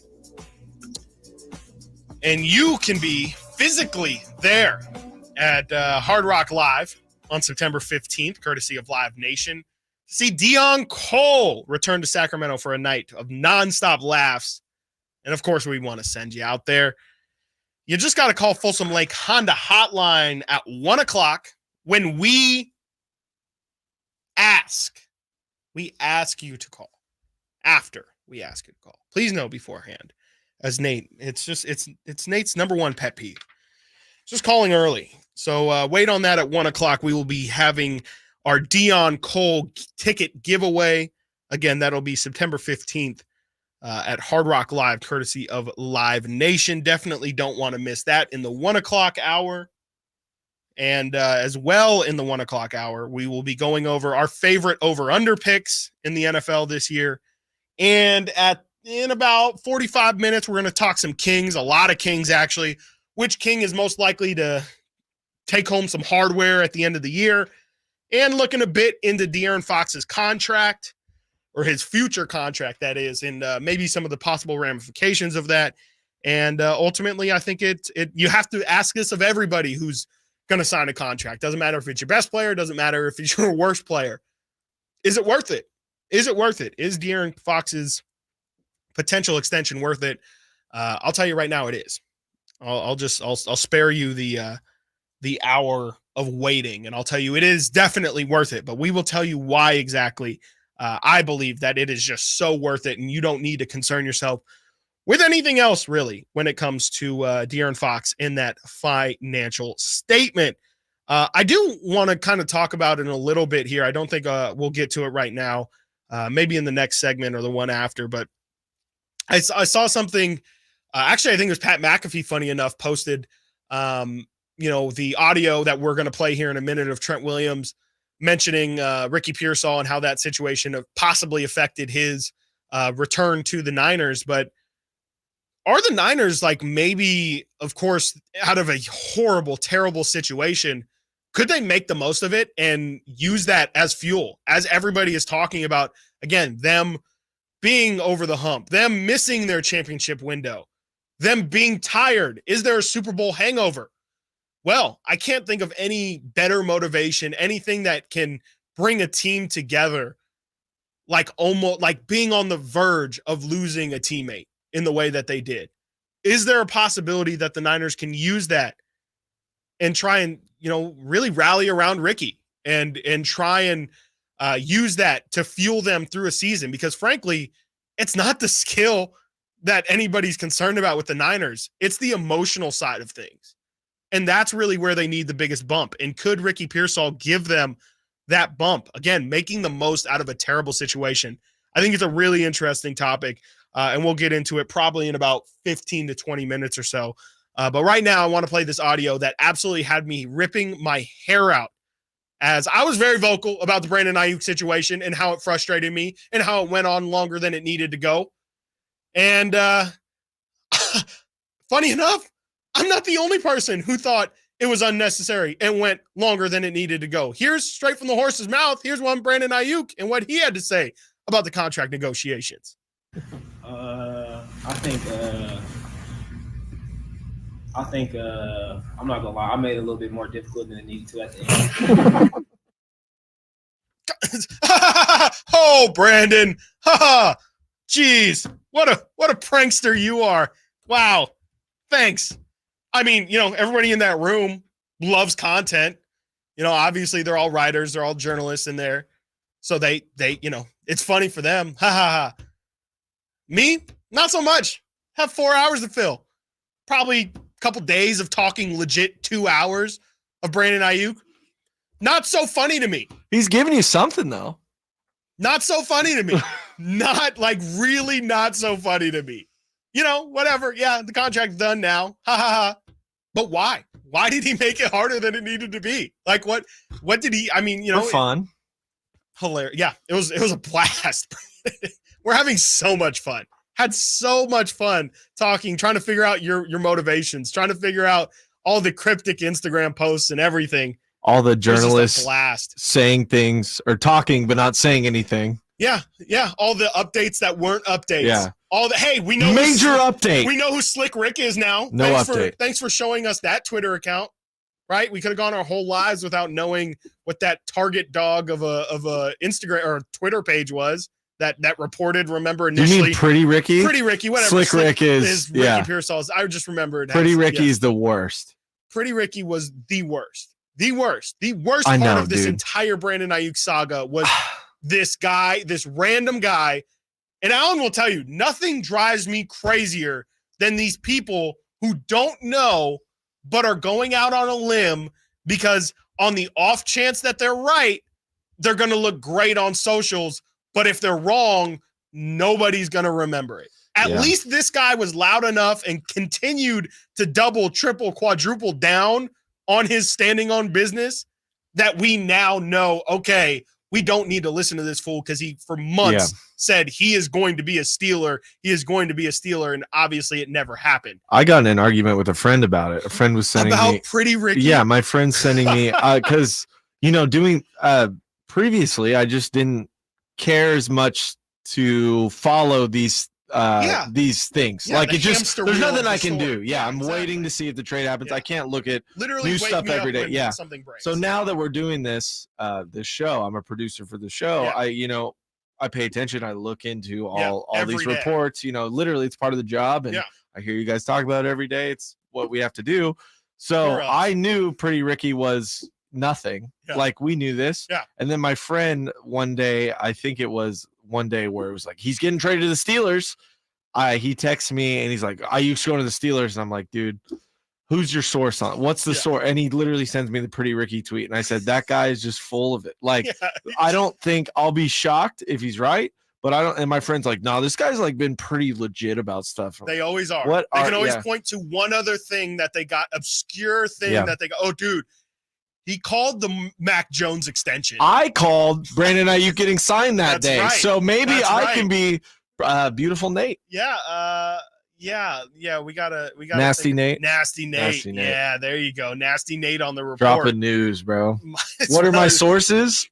Hey. Vibes. I got a feeling. Vibes, dude. I got a feeling. Vibes. Here's my feeling. Ricky Pearsall comes back week 5 and blows up the league, goes crazy. There you go. And that's my source. My source. That is my gut. Confirmed sourced right there. That is source material. Heard it here first. And speaking of Ricky Pearsall as well, Trent Williams had some, interesting. I'll say interesting things. I feel like I use that word a lot to describe.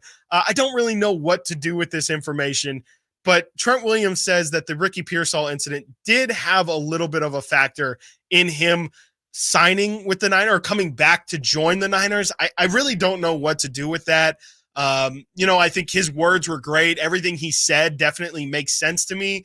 But it just, I don't want, and this isn't to criticize Trent or anything. I'm not trying to say he's a bad person, but it just to me kind of felt like, well, no, I just, maybe it played a little bit of a factor, but I have my doubts about that really being the situation. So, we'll talk a little bit more about what I brought up with Ricky Pearsall. Is that going to kind of give the Niners a little bit more juice when he comes back? And will they kind of rally around that situation and try and play for Ricky this year? And also Deebo Samuel, like I said at the start of the show, had some really interesting, insightful thoughts on how maybe us as regular civilians and not millionaire athletes can maybe help to make these athletes feel a little bit more comfortable out in public. I think it's some really good words that we can all use and definitely learn from Deebo. So we'll play that audio coming up next right here. Stiles and Watkins, Sacktown Sports. On the move?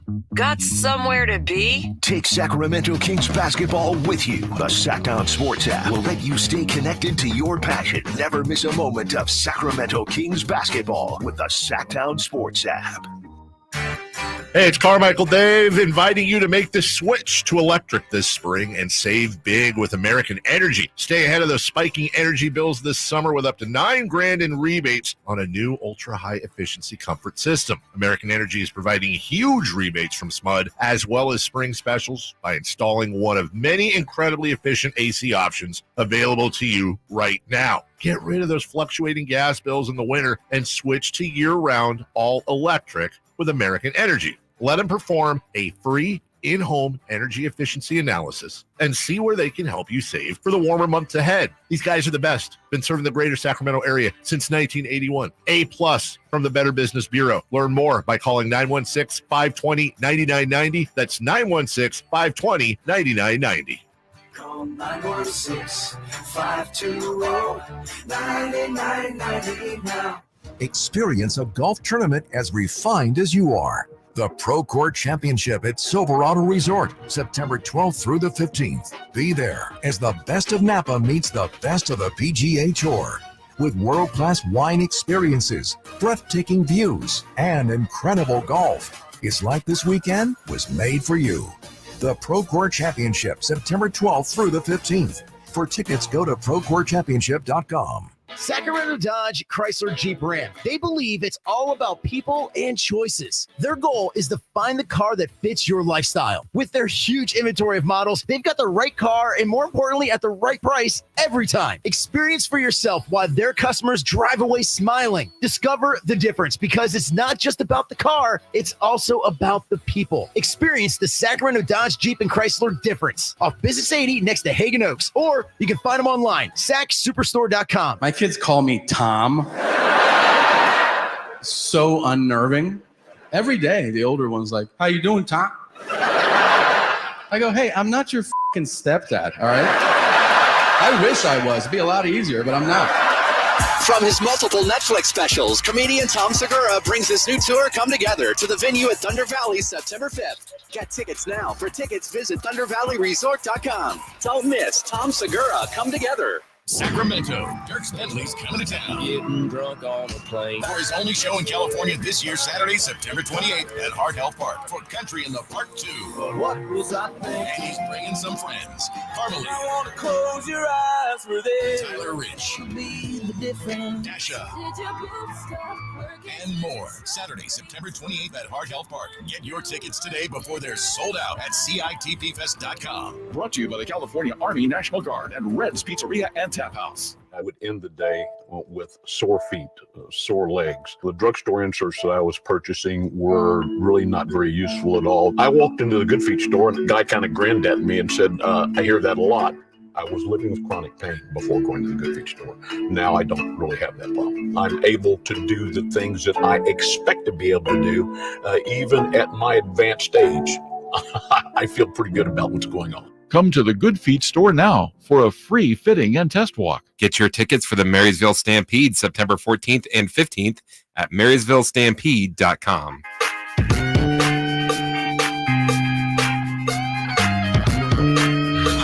Sacktown Sports.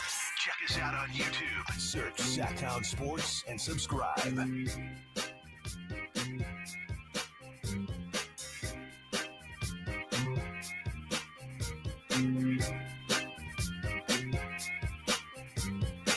couple updates for you here. As I'm reading about the De'Aaron Fox signature shoe in the Curry brand.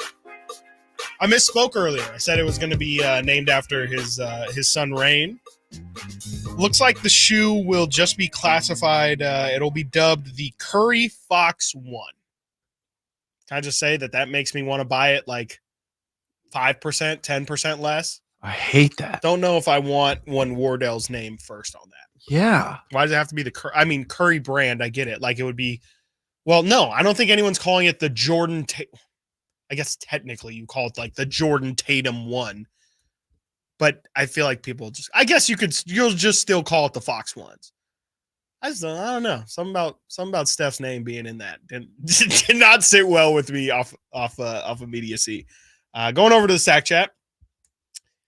Ward in here, giving some good insight for what Nate's potential.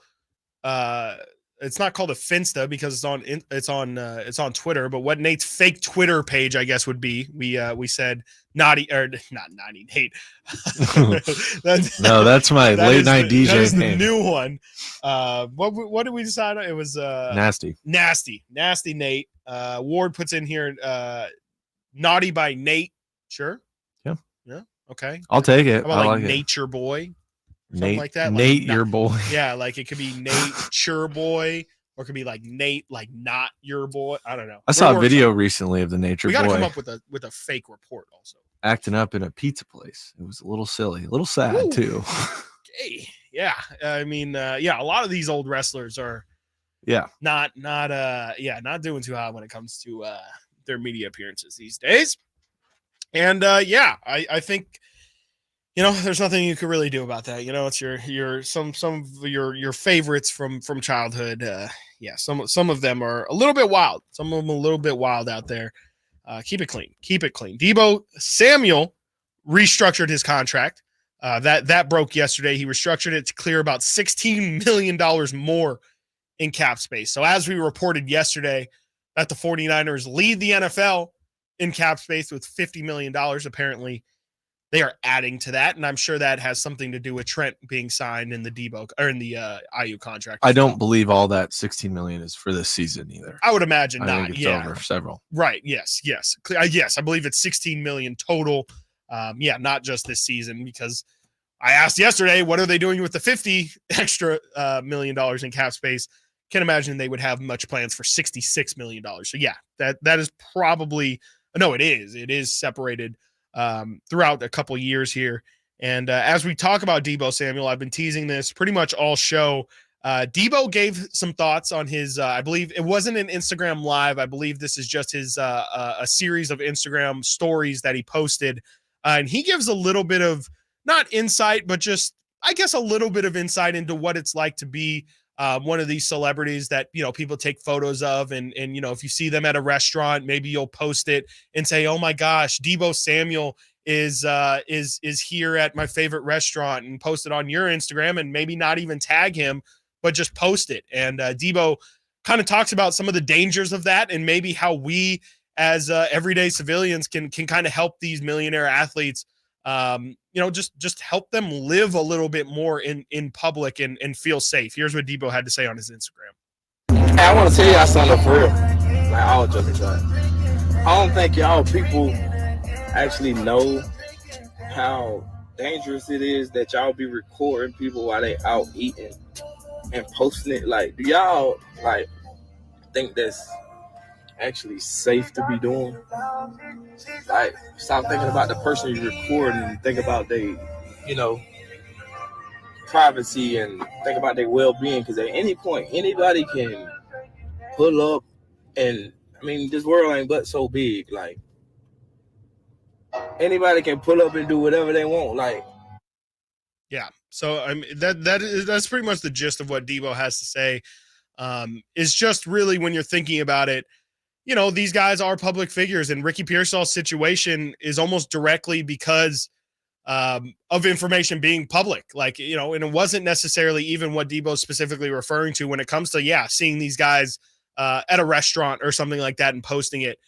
It's just, the Pearsall situation came about because the robber knew that Pearsall had, or I guess they're saying that he didn't, that it wasn't, there wasn't any, not intent, obviously, but saying that he didn't specifically seek out Pearsall or anything like that. But you have to draw all the connective dots. And Pearsall was at a signing. He was actually in between signings, from my understanding. He had an autograph signing earlier in the day. We learned yesterday that Ricky was out at Union Square trying to buy luggage for road trips by himself. And, the assailant ended up finding him. And, I think it is a question of, are these things going to change? Not to bring up the ultimate tragedy, but we saw like a post 9/11 world, right? Like travel was never the same. The TSA security checkpoints were never the same. And I do wonder, with a first round receiver being shot in the middle of public, are things going to change in that capacity? Maybe I think, you stop doing these kind of things. Maybe it makes you a little bit more hesitant to go out in public and do something like this, where maybe, hey, I'll be willing to do, we'll just use the Kings for an example. If the Sacramento Kings want to host an autograph signing for season ticket holders, and it's inside of Golden One Center in one of the Lexus lounges or something like that, I'll do that every day of the week. It's a very controlled environment. The team is controlling who comes in, comes out. But, some of these, I fondly remember, when I was in high school, I went to a Ford location, a Ford dealership, and I got Isaiah Thomas and Marcus Thornton to sign a basketball. Didn't pay $1. They were just sitting there, and everyone knew they're there. And I just wonder, things like that, these guys in the public space, like, are they just going to be more hesitant? It might not be that it gets eliminated in total, but will they be more hesitant to kind of do these acts of service? I'm sure is how they kind of view this, is they don't, Ricky Pearsall didn't have to go to that autograph signing. And I just wonder if it's going to impact how some of these guys, move around out in public. Maybe they are a little bit more likely to go to a restaurant after it closes and call the business and make sure they can stay open just so they can feel safe with their family. Like, I do think that this is going to raise a lot of questions. And again, I don't think I've gotten political with anything I've said here, but I do think naturally this thing is going to blow up and it's going to take on a life of its own at some point. Hopefully it doesn't. So far it really hasn't. And I'm glad it hasn't, because it's got really all of the factors in which you could see it's a perfect salad, I guess, for talking points. And it's good that at least not any major thing has come out of this in terms of, heated debate. But I do just wonder if there is a change that we might see, and it might be a slow change. It could be, again, an incredibly immediate change. But I think that there's a lot of people who think the same way Debo did. And, there's not really any easy way of transitioning off this, but I do think maybe now we can talk about the Ricky Pearsall incident and how it can, potentially give the Niners a little bit of something to play for. Again, the skill level, nobody's questioning Christian McCaffrey. Some people are questioning his health, which I think might be a little bit overblown. 400 carries or 400 touches in the past 2 years. I understand why maybe you might think McCaffrey could get injured this year. But for the most part, when you see Niners not getting, I won't say proper respect, but when you see them getting doubted in a lot of these articles, a lot of these NFL 24 season prediction articles, a lot of people predicting the Niners are not going to have a good year. And I think it's because of the emotional baggage. I think it is mainly because of the fact that people think that they're not going to be as motivated. They're not going to find that fire that they've had in the past. They don't have the Brock Purdy injury that made them as a team feel like, oh no, we have something still left to show. We have something still left to prove. They're not beaten down. And I think a lot of people feel like, okay, now you've lost to this Chiefs team twice. You've now gone 2 straight years of getting really, really close, but not getting over that hump. How much longer can you continue to convince yourself at a high enough level week after week? Again, last season, the Eagles, Jason Kelce said we were 10-1, and we were still thinking about losing that Super Bowl. What's the thing that can get you overthinking about that too much, fixating on that loss too much, thinking about maybe they're right. Maybe like, what's the point? Like we're going to get to the Super Bowl and Patrick Mahomes is going to be amazing and we don't stand a chance or not even we don't stand a chance, but we just know how that movie's going to play out. Well, maybe it is something as, I won't say as simple, but something that is sitting right in front of you. And maybe it is, hey, this Ricky Pearsall situation, again, you hear Trent Williams make those comments. They could really try and use this as a, hey man, like let's do this for Ricky these first couple weeks, bring the team together, bring them in energy. And then Ricky comes back. And what if Ricky plays great? What if in his first game, we're talking about the DeMar Hamlin situation earlier. What if it is an emotional moment for this team like that? And they can, especially if Ricky's playing well, coming back from the injury and everything, all the reports we're hearing is that, 4 weeks is not doing him justice. He wants to come back week 1. He wants to come back week 2. So by week 4, he'll be raring to go. So I do wonder if maybe when he comes back, again, that gives them a certain energy, makes them feel like, okay, we have something to play for. And that's honestly something that teams like, the Warriors, they'll talk about it all the time. Hey, why did we bring a guy like DeMarcus Cousins into our locker room? Because it gives us something to play for. We've all won rings. Okay, it's tough to convince yourself when there's other teams that are hungry out there. Why are we going to be hungrier than them? It's because we're playing for our guy. Me, Steph Curry, I have 2-3 rings, but I want to get DeMarcus Cousins a ring. And I wonder if, again, unfortunately, the Niners don't have a ring to talk about, but I wonder if they say, look, this guy, Ricky, he was here for a month and a half, had a terrible thing happen to him. He doesn't understand. He hasn't gotten any of the good. He didn't get to go to the party. He didn't get to go to the annual party. Like, he hasn't really gotten the full Niner experience. Let's give him the full Niner experience. And it could be really something that they can galvanize themselves around and play for him. So hopefully, again, news about Ricky Pearsall continues to be good, continues to be positive, and continues to move in the right direction as it seems like it has. It didn't work for the Bills.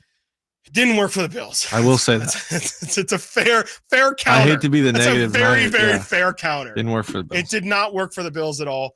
And it's a little bit of a different situation, but it did not work out for the Bills at all. It's a great counterpoint. And I think that's where we will leave this conversation and hopefully pick it up at some point in the middle of the year and talk about, man, how crazy was it that everything I just said ended up coming true. Coming up next, you have a 9th-year guy playing college football, and he caught a touchdown in week 1. What is going on with college football? We tell you about that guy and a little bit more coming up next. Stiles and Watkins, Sacktown Sports. You never know what you might hear when listening to a Sacramento Kings game. Out of Keegan, going for another triple. Man, is he feeling it. Keegan, can he do it? Yes, there's number 11, Keegan Murray. Keegan steps back.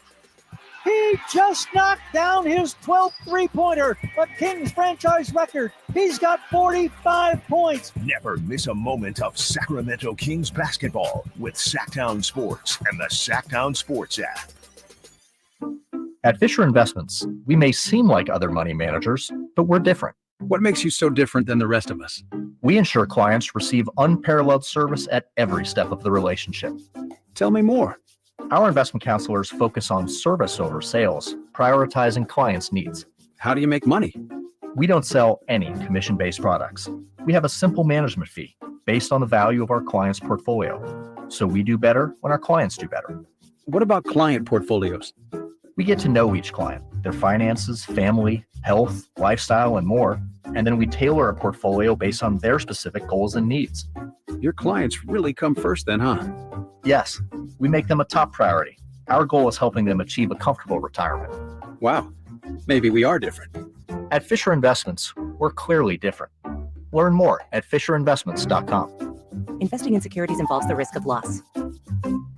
A new Honda? Nice. Well, it was like this. It was a super hot day, so we all stopped for some ice cream. When bam, the AC went out. My dad started sweating and was all, man, I stink. And my brother was like, I hate this car. And my mom was all, I'm dying in here. Then I said, it's time to call Stockton Honda. Then Dad was like, honey, you're right. I knew you were my favorite. And just like that, Stockton Honda to the rescue. StocktonHonda.com. Hi, this is Congressman Kevin Kiley. We live in the greatest congressional district in America. From the Gold Country to the High Sierra, We are blessed with unmatched beauty and natural resources. But issues like sky-high gas and food prices and rising crime make life hard for too many. I'm working across party lines to pass common sense legislation that will make life better, safer, and more affordable. If you're a veteran or senior trying to get help with your benefits, or having any other issues with the federal government bureaucracy, call my office toll-free at 1-888-406-3855.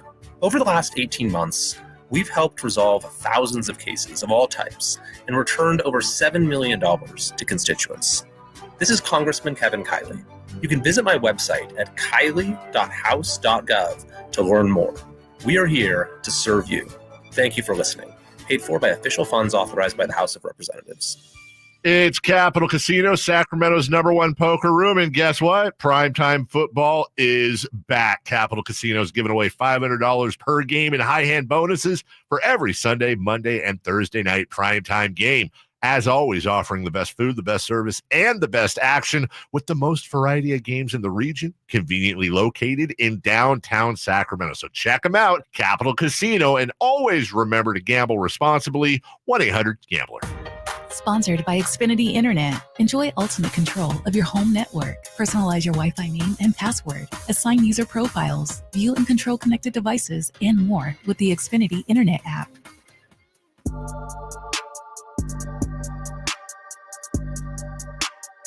Sacktown Sports. Call or text at 916-339-1140.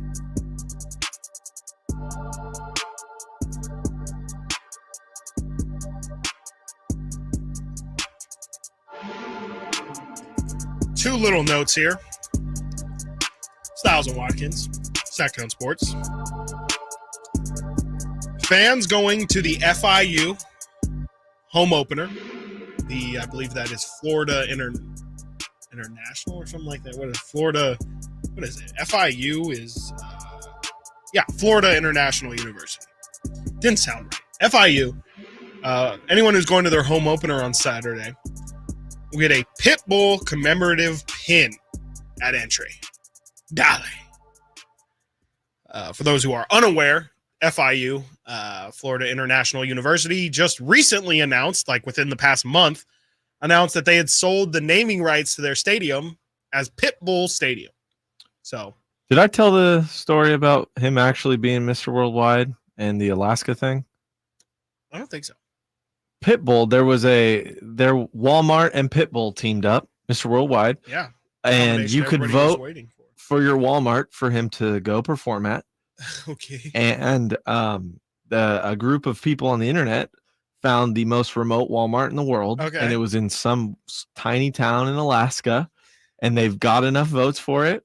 And I think it was a place where you had to fly in and then take a snowmobile or like a snow tractor machine to get there. And it was like after you landed several hours to get there and stuff. But so they thought, we're going to do this and he's not going to show up. But Mr. Worldwide showed up to this Walmart in Alaska and performed for like 20 people in Walmart. And that's why you don't host national contests online. Pretty crazy. I mean, that's cool. It's really, I mean, he's going to get paid no matter man of what. his word for sure. Yeah. And it probably helped the Mr. Worldwide brand, but 100%. That is exactly my biggest fear if I were ever to host a national contest is you're definitely asking for something like that. You're asking for trouble. You're 1,000,000%. You cannot offer something like that to it's like a Mad Lib of an internet troll's dream. Some stuff has happened that I can't say on air, but like Mountain Dew has held a contest to name their next soda. Yeah, don't do that. Or like don't do that. Taylor Swift had a thing to meet a fan, and everyone voted for this like 43-year-old man to go meet her, and just that stuff doesn't work out too well. It never ends well. It never ends how everyone pictures it being like, oh my God, yeah, that's perfect. We're gonna find the biggest Taylor Swift fan on the planet. It's gonna be some 13-year-old girl who's never been to a Taylor Swift concert, but has like her room is just Taylor Swift themed. Yeah. And instead it ends up being a 45-year-old man from Anchorage, Alaska, or something from North Dakota. Last one I got here, it was a Taylor Swift concert, or she was going to perform at a school. So very similar to Okay. Pitbull. Whatever school it was, Right. We've you done vote. similar Yeah. contests like that. There's in going to this have a cluster. concert Yeah, for this exactly. school, whatever. Yeah. Anti-bullying campaign or Yeah. something. So she's, and scholarships, whatever for the school, Sure. whatever. So Yeah, no one cares. there's a list of schools this time. So it's like, you can't get us here. You can't Exactly, do- right. However, someone listed a school for the deaf, and that school won. Pretty crazy stuff. Again, Yeah. You're asking for it. You cannot leave that as an option and not expect the internet to take and run with it. Come on. You know what? If this whole radio thing doesn't work out, I think I might just be an advisor for those kind of things. Just, hey, you should just be that anyway. I think there's a lot more money in that. Yeah. Yeah. That's what the company will be called. Just devil's advocate. Mhm. And you hire us. We're a consulting firm, and we'll just think of the worst possible outcomes you're like, man, there's no way we're gonna release this shoe and it's gonna be zero emission, whatever. I don't know what you could do, but we're just gonna figure out, okay, well, here are the 5 worst things that can happen if you do this. And I think that can be a very valuable resource to a lot of companies out there that just think that the world is sunshines and rainbows. And unfortunately, it's definitely not. We need to get Emil in here at some point because I got to ask him about this. Giannis Antetokounmpo is reportedly willing to pay $1 million for a one-of-one LeBron, Steph, KD, Team USA autographed card. It looks like it is the only, obviously, it being one of one is the only one in existence. And just looking at it, I don't think it's got any jersey patch or anything like that. I know those are really big in the card collecting community. It looks like it is just a card that features all 3 of them, LeBron, Steph, and KD, and they definitely have all 3 of their signatures. Maybe it's just the only one of those that's in existence. And I kind of get it. I think it's a little bit strange for an active player to be getting memorabilia of 3 guys who are actively trying to keep him and have actively kept him from winning a title. A little bit strange to me, but whatever. I think I would do something like that. If I were a pro, I'd probably use it to collect my own memorabilia. And I think that's been a wave that a lot of athletes have kind of been on recently is understanding that, their jerseys have value, their shoes have value and things like that. And they mostly, I think, collect their rarest of cards and, rarest of memorabilia and things like that. But if I were an athlete, that's exactly what I would do, because some of these prices we see, I mean, we were talking the other day, what was it? It was the Babe Ruth called shot jersey. Just went for, what was it, like $60 million or something crazy like that. I mean, not that Babe Ruth could have kept that on his person or anything like that, but it just seems like that's the way for these guys to kind of get a little bit additional investment. And of course, it's only the top of the top that have their merchandise be worth anything like that. That's worth collecting. But that would definitely be what I would do. And I would just give it to if I'm Giannis, I'm taking that and I'm giving it to my kids and saying, you don't need $1 of the salary that I make, because you're just going to sell this card in about 20, 30 years and you're good. I teased before going into the break that there was a 9th-year player who scored a touchdown this past weekend, or actually it was in week 1 of the college football season. Actually, no, it was this past weekend, actually. It was Cam McCormick of the University of Miami in his 9th season of college football eligibility. Let me get his age here real quick. 26 years old. This dude is 26 years old. Just for an example, let's see how old Justin Jefferson is. Justin Jefferson, Vikings receiver, is 25. So we have a college receiver who's older than Justin Jefferson catching touchdowns on Saturday. Make it make sense. I'll try and make it make sense. The path for Cam McCormick to get to his 9th year of eligibility. First off, he spent 7 seasons at Oregon. In 2016, his freshman year, he was redshirted, so nothing there. So he's a redshirt freshman going into 2017, plays 13 games. Looking good for his career, right? Now moving into his sophomore redshirt year, gets injured in 2018. Gets injured in 2019. Gets injured in 2020. So that's technically his first 5 years of going to school. And he's only a sophomore redshirt, technically. So then in 2021, technically his 6th year of being in school, he also gets injured after 3 games. And I believe 3 games is the threshold for it counting officially towards your eligibility, your years of eligibility, your years of service. So he just barely is still counting as a sophomore redshirt heading into his 7th season. It's ridiculous. Heading into his 7th season. He then plays, at least then, he plays 13 games for Oregon. But now he's only a junior redshirt. He could technically come out if he wanted to, but he's 24 years old as a receiver at that point. Wait, he's 24 now? No, he's 26 26, now. that's what I thought. So I'm saying in his first year of being able to potentially, if he just said, look, I've literally been in college for 6 years now. Maybe I should just go pro. Maybe I'm sick of just taking 2 electives to stay eligible. He's probably, I remember Matt Leinart when he was a senior redshirt at USC, he was taking ballet classes.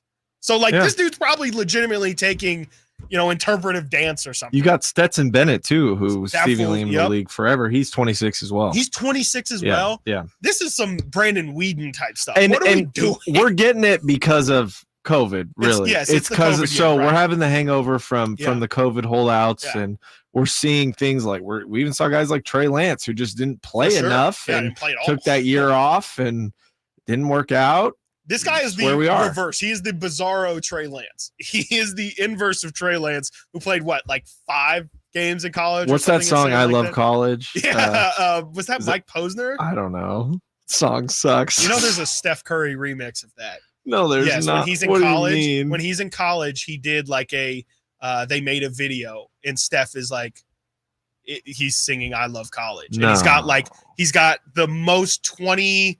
That was probably That's 2007 maybe. Oh, yeah, it's that? I don't know. Okay. It's really early. And he's got the fake glasses, again. I guess Steph had to be in culture college, that- for that. He was in college, Yeah. and not great, but apparently, that song should be the theme song, should be the walkout song for Cam McCormick. He played 13 games at Oregon in 2022, finally completing his junior redshirt year, and he is now, I believe, a super senior, as he has now played officially 3 full seasons. He has played in 2017 again in his technically redshirt freshman year. He played 13 games, and then he didn't play another 13 games until 2022. Played 13 games for Oregon, then transferred to Miami last season. Played 13 games for Miami. He is now again in his 9th year of college football eligibility, his 2nd at Miami. So definitely hoping that Cam can do the best of his situation. Again, he's 26 years old, playing against I think I saw not playing directly against, but I did see also a video to contrast this completely. We now have kids. Marvin Bagley famously kind of reclassified to go to Duke a year early. There's a 17-year-old receiver right now at Alabama. So in the college football landscape right now, you have a 17-year-old and a 26-year-old playing in the same level. Absolutely crazy. College football, college sports in general, just I won't say it's a mess because it's definitely been worse, but it just feels like, with the COVID years of eligibility and things like that, it just feels like we are getting very, very confusing when it comes to how exactly these guys are supposed to treat their college years and how exactly long they can stay in college sports. So there you have it. There's that. Now moving on to the Sacramento Kings. Let's talk about some awards, some hardware. Which King is most likely to end the season raising a trophy? We get into that next. Stiles and Watkins, Sacktown Sports. Subscribe to Sacktown Sports on YouTube and watch the Carmichael Dave Show with Jason Ross, Stiles and Watkins, and the Drive Guys, live Monday through Friday from 6 to 6. Plus, view archive shows and exclusive content. Subscribe at youtube.com/Sacktown Sports. I didn't ask to be thrown in the streets with nowhere to go. I didn't think I'd survive.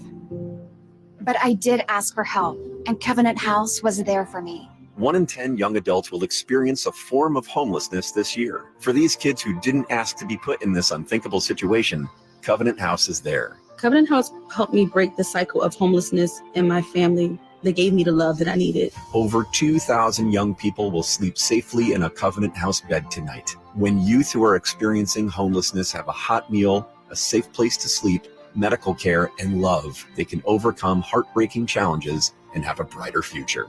They just really genuinely just wanted to help me succeed, and I'm succeeding. I'm a speaker, I'm an author. Covenant House really helped me and really helped mold me into the woman I am today. If you or someone you love is asking for help, go to safeplacetosleep.org today.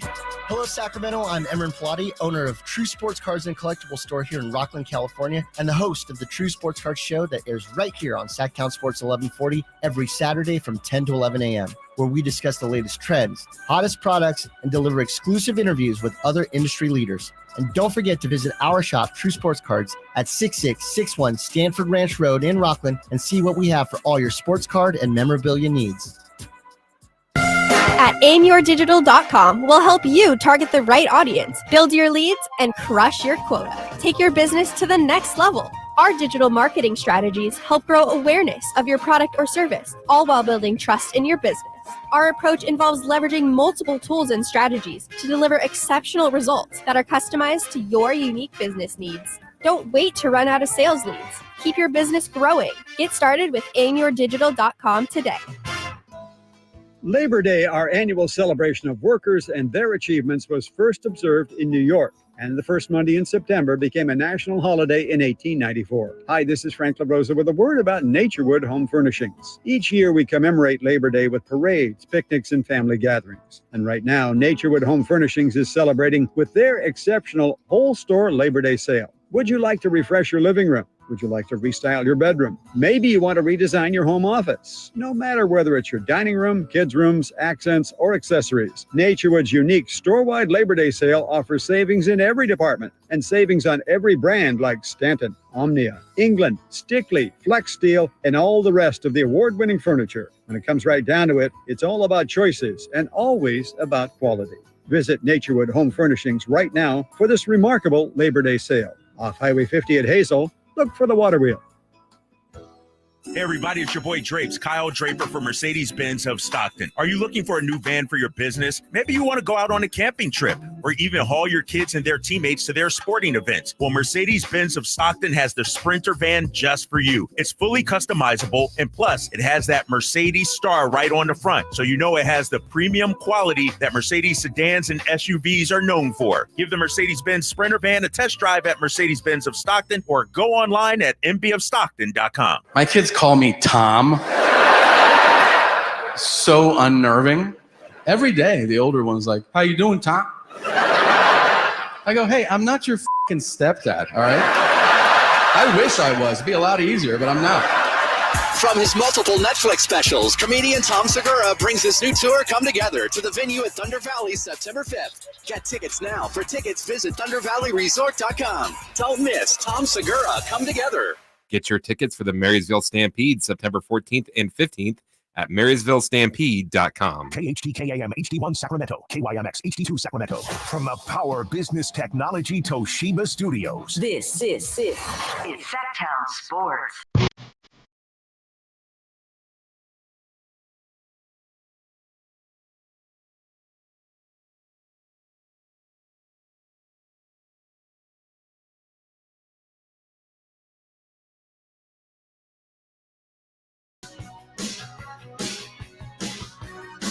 Live and local. This is Sacktown Sports. Shout out to the Sack Chat, of course, as always, providing some great conversation pieces. I have a note here, too, from a caller we just had. Okay, hold on just a second. I want to shout out Farmer Bleezy, who said, how big are his student loans? Because that is really the question for sure. 9 years in school. I mean, you know, one would assume he's on scholarship, at least for some of that. Maybe that's something interesting to look into is how long can you hold a scholarship? I mean, Yeah. At some point it's, you're taking away from others, and 9 years in, like, you might want to let the dream go at that. I mean, if you're just holding on to a scholarship spot, you have no intention of going to the league. Like, at some point, maybe you want to get your life started. I don't know, maybe not collect debt. But shout out to Farmer Bleezy, who also pointed out Asher Roth. I said it was Mike Posner. It was Asher Roth. One hit wonder. Two names I'm not really familiar with. Nate, the caller. Yeah, we had a caller just let us know that Jared Goff did a similar thing, was playing spring ball, graduated early from Marin County, I believe, some school there, and was playing at 17 years old. Wow. Yeah. For Cal. Yeah. Wow. That makes, I guess that does kind of track. Jared always was, he was a little bit younger when he was in school, and I guess I just forgot about that. Yeah, I did kind of know that, but I definitely did forget. It's probably something that happens a little bit more frequently than you would think, but also in football specifically. I mean, my understanding is the only reason why they have, the rule where you have to be at least 3 years out of high school in order to enter the NFL is because of specifically they're afraid of size, right? Like maturity, like your body hasn't fully matured if you're 17 years old, in the same way that, or I guess in the opposite way of, you're fine in the NBA because there's not a ton of physicality, not a lot of head-to-head collisions and things like that. So it's okay for 18-year-olds to play in the NBA, but you put an 18-year-old in the NFL, obviously that could be some problems when you have Aaron Donald going against that. So I only say that to say I'm surprised that the NFL or that college football, it happens as frequently as it does. I always had the kind of conspiracy of, you can't have, I know it's different in the NBA, but you can't have players taking players away so soon from the college, because you're diluting that pool of talent. Like if the talent's leaving college sooner. Yeah. I mean, it's ruined college basketball, that specifically. Yeah. Yeah. So obviously they do it in the NBA and with college, and some players can even potentially skip college entirely, or there was a while where you could. Absolutely. So I don't, they must have something in place. Like, I also just think it's harder to like climb the depth chart too. I think you're totally right. Yeah. But I've always assumed that. I mean, it tracks. It definitely, I'm sure that's definitely a part of it. And that's probably going to be like the last argument made if they ever do try and get rid of it. It is going to be simply, well, I mean, we could definitely, like you said, Nate, make the argument that kids leaving early killed college basketball. Let's not even allow that to be a part of the conversation when it comes to college football. So, I mean, things have definitely massively shifted in the college football landscape and just the college sports landscape in general. But I don't know if we'll ever go away from the age restriction in the NFL, just because of the reasons that I listed, and definitely the thing that Nate just said there. I mean, there's so much money. I mean, really, college football is what funds the rest of the college sports programs. The money that they make from now the jersey sales and the team store, the tickets, the everything that goes into a college football game, that is pretty much what supplements the rest of the sports for the most part in a lot of schools. So definitely schools are not trying to see that product diminished even a little bit. I mean, clearly, as they are all heading towards, just barreling towards a super mega conference, I think the opposite is actually more likely, that they just want to grow college football to be its own independent beast, which it definitely already is, but take it to another level. Maybe there's a world that they see where, hey, NFL is head and shoulders above NBA, which is number two. Maybe college football can just be number two. I think college football is probably, I mean, you go to certain places in this country, without a doubt, college football is number two, if not number one. But I think nationally, I mean, more specifically here on the West Coast, it's gonna take some time, so much so that I just don't think it's ever going to catch over here. But really fascinating conversation when it comes to college and just college athletics and where it's at right now. Let's get into these Kings Awards, and this is going to be a little bit more of a open conversation, but it had me thinking. I saw a Bleacher Report article this morning that had 30 overreactions in the NBA, and naturally I go to the Sacramento Kings overreaction, or what they have for it, and it's the overreaction. Keegan Murray finishes top 3 in most improved player. They give a confidence meter, I assume, out of 10. They put it at a 5.7. And really, I mean, they have really good words to say about Keegan, but and obviously his development and where he's at. But there is some hesitation when it comes to what his role will be. Will he have as many touches as what he's had in the past? Obviously, you add DeMar DeRozan, you get Malik Monk on a new contract. Maybe there's some handshake guarantee of, hey, Malik, we're not going to take the ball out of your hands moving forward. As a matter of fact, we want to put the ball in your hands more than ever. As we saw Malik get his career high in assists last season. Maybe that's the plan, and maybe that ends up hurting Keegan Murray. So that's really where Bleacher Report starts to lean into is, yes, Keegan should be very improved. Yes, he does a little bit of everything you would want to do from a role player. A plug-and-play style is what they call Keegan's style of play. But they just wonder if there's too many cooks in the kitchen, essentially, and if Keegan's going to be the one that's left out. And when it comes to the most improved thing, it's going to be pretty tough for him. I mean, most improved again, and they list this as well as the reason why they don't have a lot of confidence in Keegan ultimately getting in that top 3 of most improved, but there's guys that they point to like a Cade Cunningham, who's coming off of an injury, missing the entire season. You have Jalen Williams, who was already on an upward trajectory last season, already has a good amount of smoke behind him, and obviously playing for OKC. If he's the 1 seed, it's going to be really tough to try and look away from that. Jonathan Kuminga's on this list. He's another name that obviously he's going to get a huge role bump next season. Devin Vassell is another name that they list, but yeah, I think it's going to be tough for Keegan Murray to get most improved player, especially because he was at 15 a game. And listing all those things that we said with DeMar and Malik, and let's not forget De'Aaron and Domas, definitely got to have the ball in his hands quite a bit. Is that too much for Keegan Murray? Is that too much in the sense of he's not going to be able to put 15 points up to 19, up to 20 points per game just because of the amount of mouths that have to be fed? I think a more realistic jump for Keegan is, let me get his exact number that he was at last season, but I would think if he can get to 17 a game, I know he was somewhere in the 15 per game number, but if he can get up to 17 and a half, he was at 15.2, and he jumped from 12.2 his rookie season.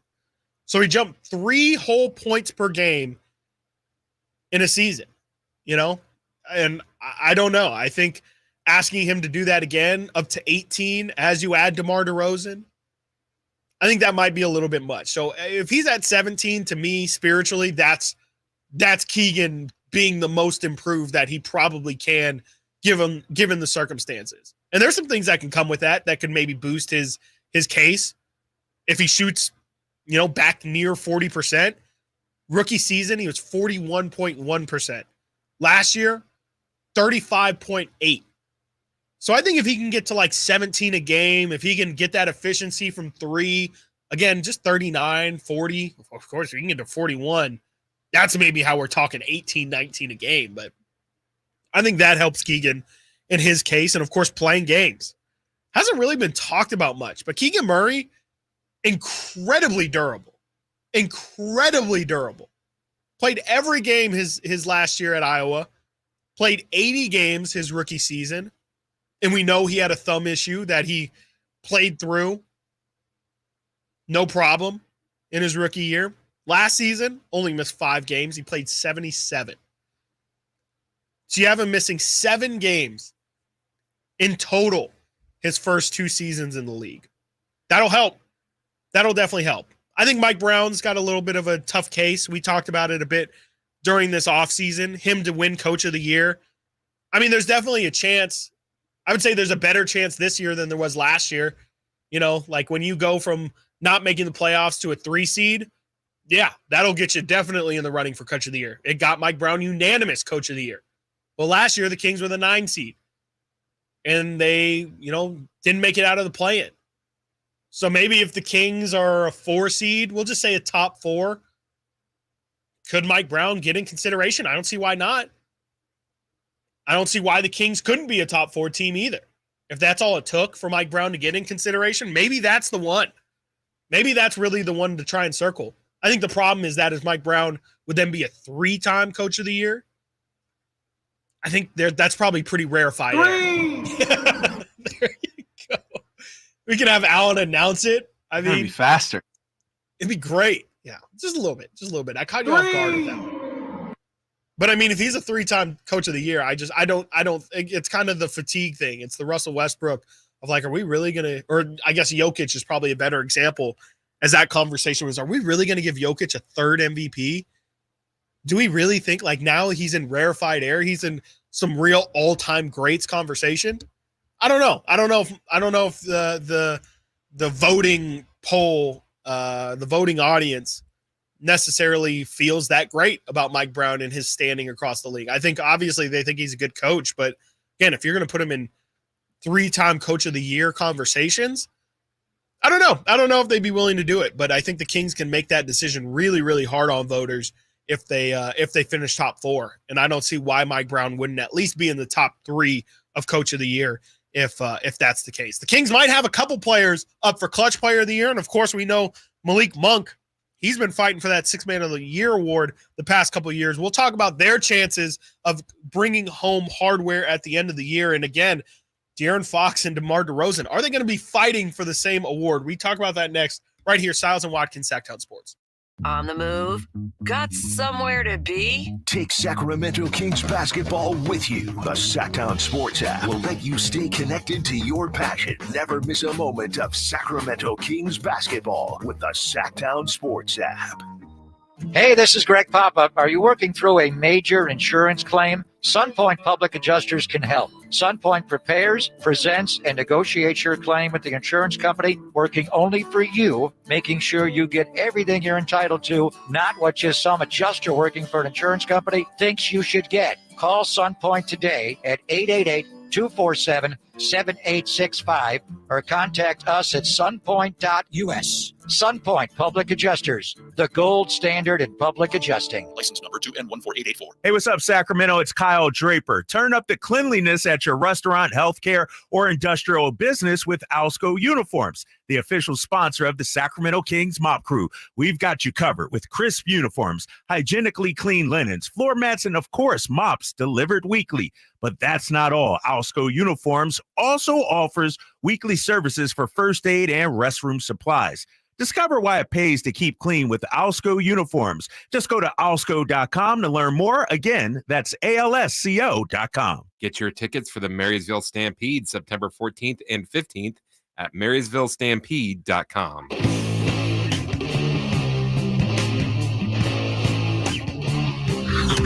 Sacktown Sports. Check us out on YouTube. Search Sacktown Sports and subscribe.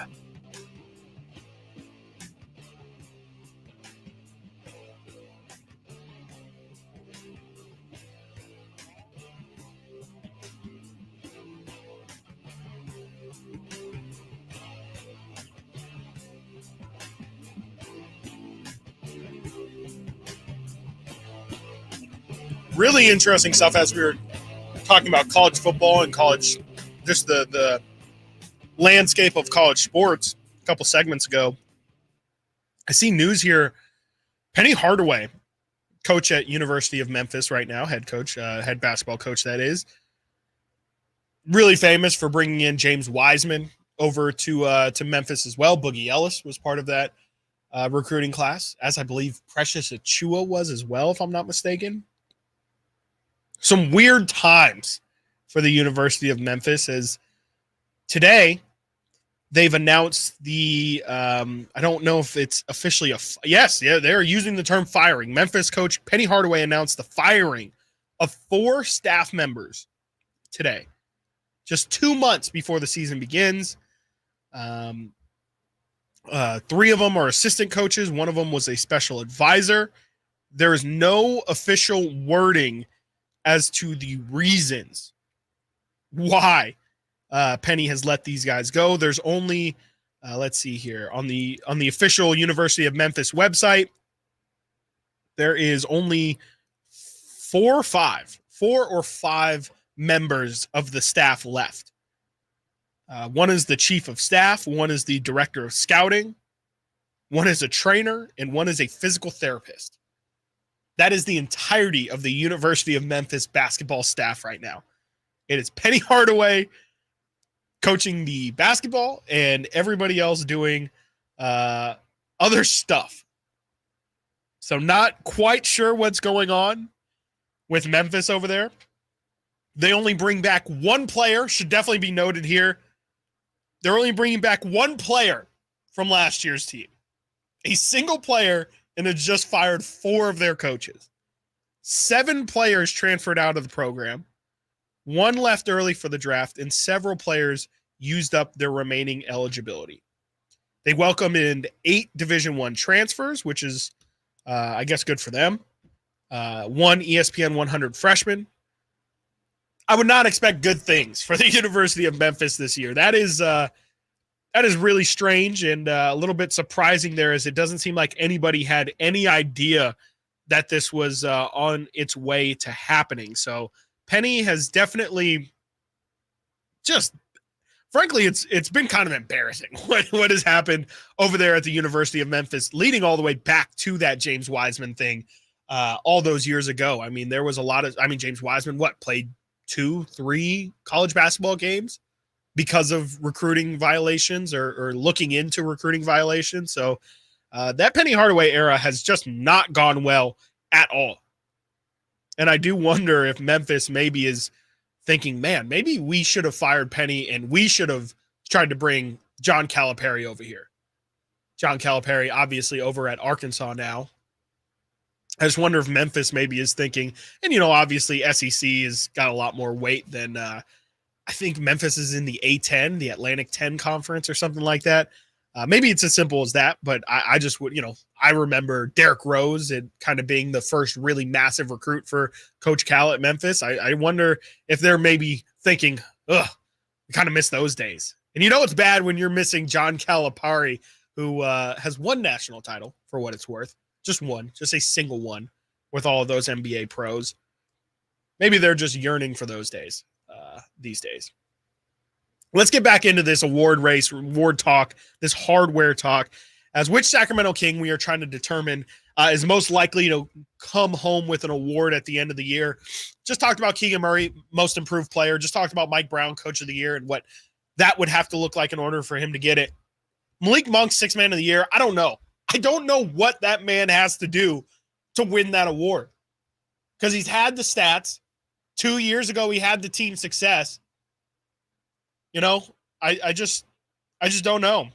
I don't know what Malik has to do in order to raise that trophy at the end of the year. 13 points per game his first Beam team season. He actually finished 5th. I don't know why I thought he finished 2nd in that Beam team season. Finished behind Malcolm Brogdon, Emmanuel Quickley, Bobby Portis, and Norman Powell in that first Beam team season. Last year, of course, finished 2nd, only losing by a single vote. 1 voter decided the 6th man of the year last year. And that, of course, went to one Naz Reid. So I think Malik is definitely on the right track, right? Like the problem is he's at 15.5 a game. And I guess if he does that again and the Kings just have success, that helps. I think Naz Reid, again, wins by 1 vote, and his team was the 2 seed. Malik gets 1 vote away as a 9 seed. You would just think, hey, can the Kings lock in a playoff spot? Can Malik stay at 15.5 a game? A lot easier said than done, but I think that's Malik's path to winning that award. And this last one, I have no idea. The Clutch Player of the Year, what are we supposed to do with this award? It's really just based off of clutch numbers from what it seems.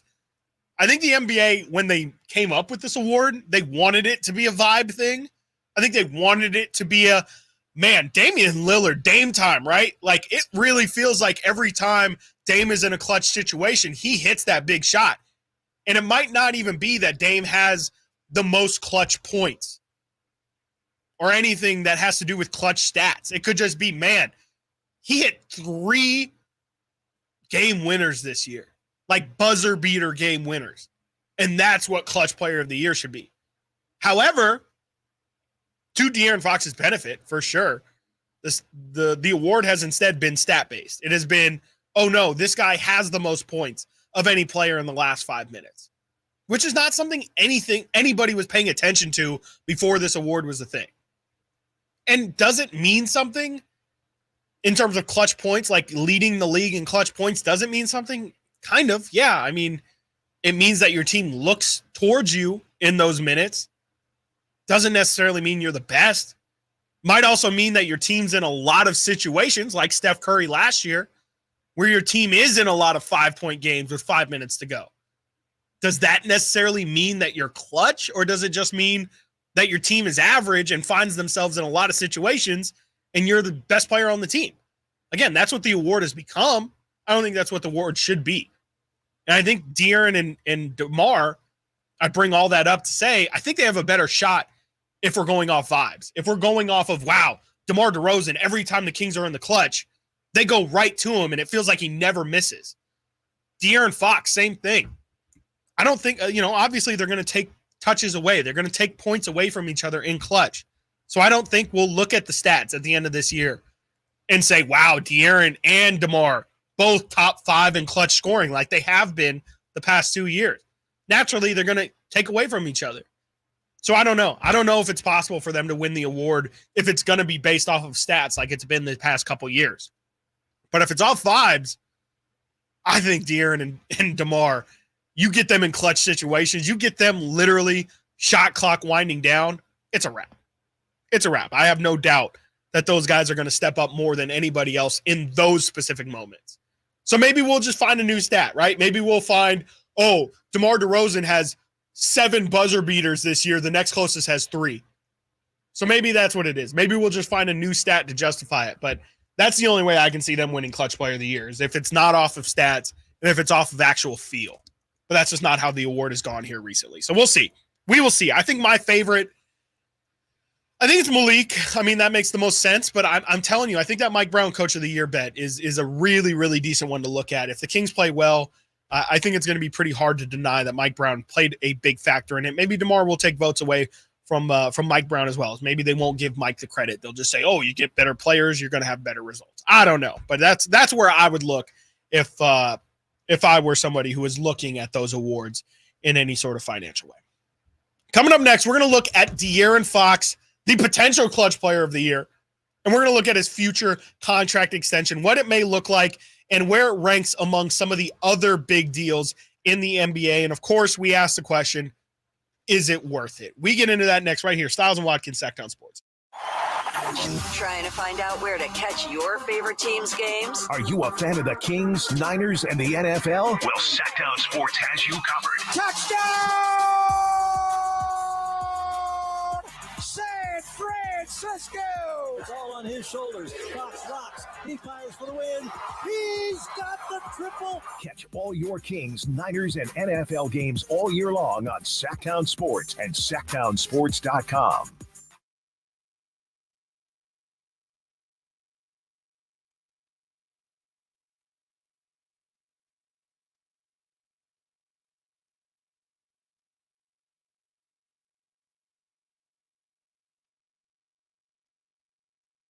All the joints up the rest of the body will be aligned properly as well. And when the body's aligned, we can reduce the risk of injury and chronic pain. Come to the Good Feet store now for a free fitting and test walk.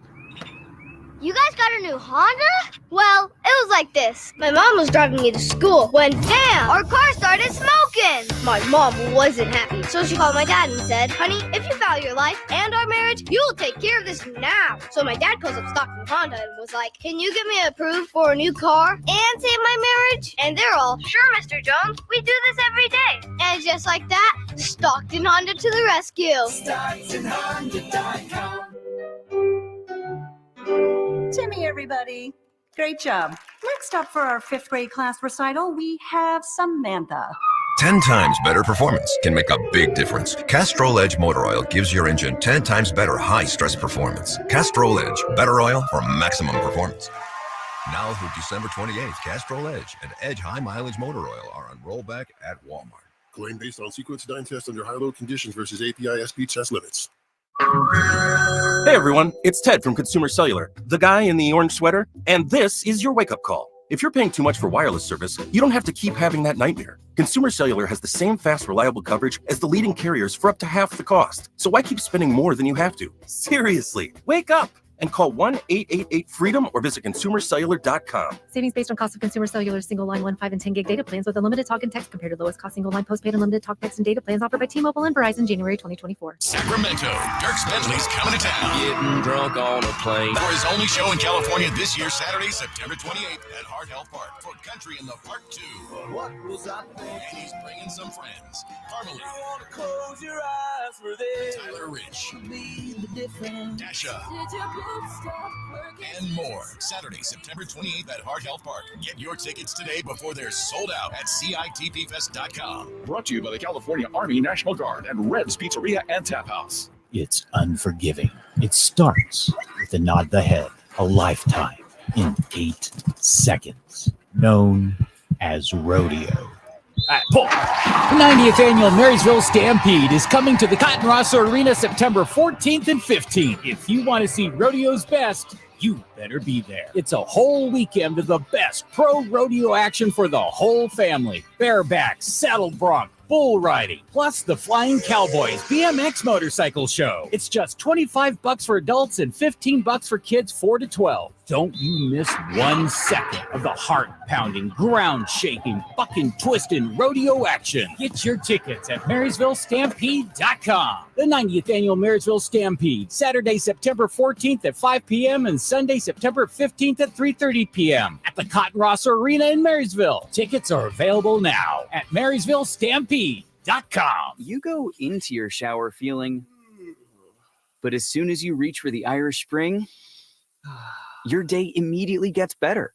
That crisp, fresh, unmistakable Irish Spring scent zings your brain and awakens your senses. So when you finally emerge from the shower, 37 minutes later, because you pay the water bill so you can stay in there as long as you want, you're ready to take on the day and smell great doing it.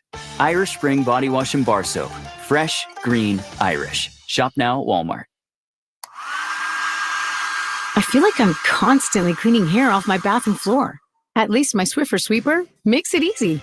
Sweeper heavy-duty dry cloths have ultra-thick pads to trap and lock hairs, like a hair magnet. And when I'm finished cleaning up my hair, Sweeper takes care of his too. Now the hair's gone, all thanks to Swiffer. Try Swiffer Sweeper heavy-duty dry cloths. I promise you'll love them or your money back. And also try Swiffer Sweeper Wet to make quick work of tough, sticky messes. Get your tickets for the Marysville Stampede September 14th and 15th at MarysvilleStampede.com.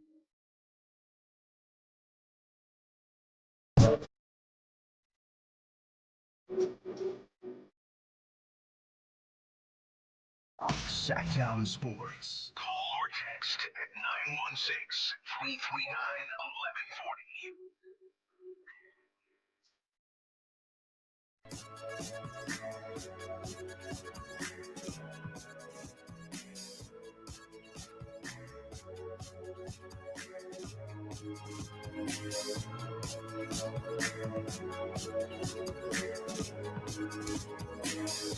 A little bit of basketball news here from one of the most, I don't know what word we'll use for them, hyped, anticipated teams of next season, the Memphis Grizzlies. They will be without one Gigi Jackson II for a while. Let's see here. While playing basketball outside of Dallas on August 27th, after attempting a contested layup, Jackson II experienced an unstable landing on his right foot. Subsequent imaging revealed a broken fifth metatarsal in his right foot, which will require surgery to repair.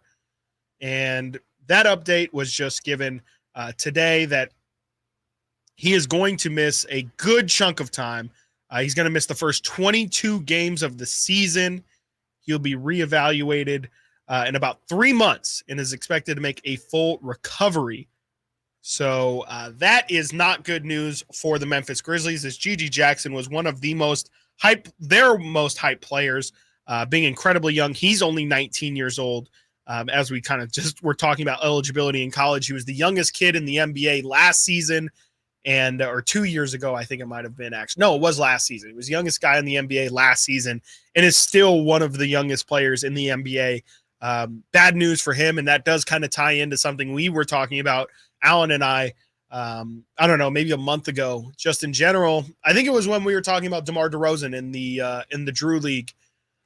Just the timeless conversation of, do you want your guys and GG's playing basketball, but not really playing in a team environment? You just kind of playing pickup. Might have been with some friends. Might have just been, might have been a game of pickup, at a random gym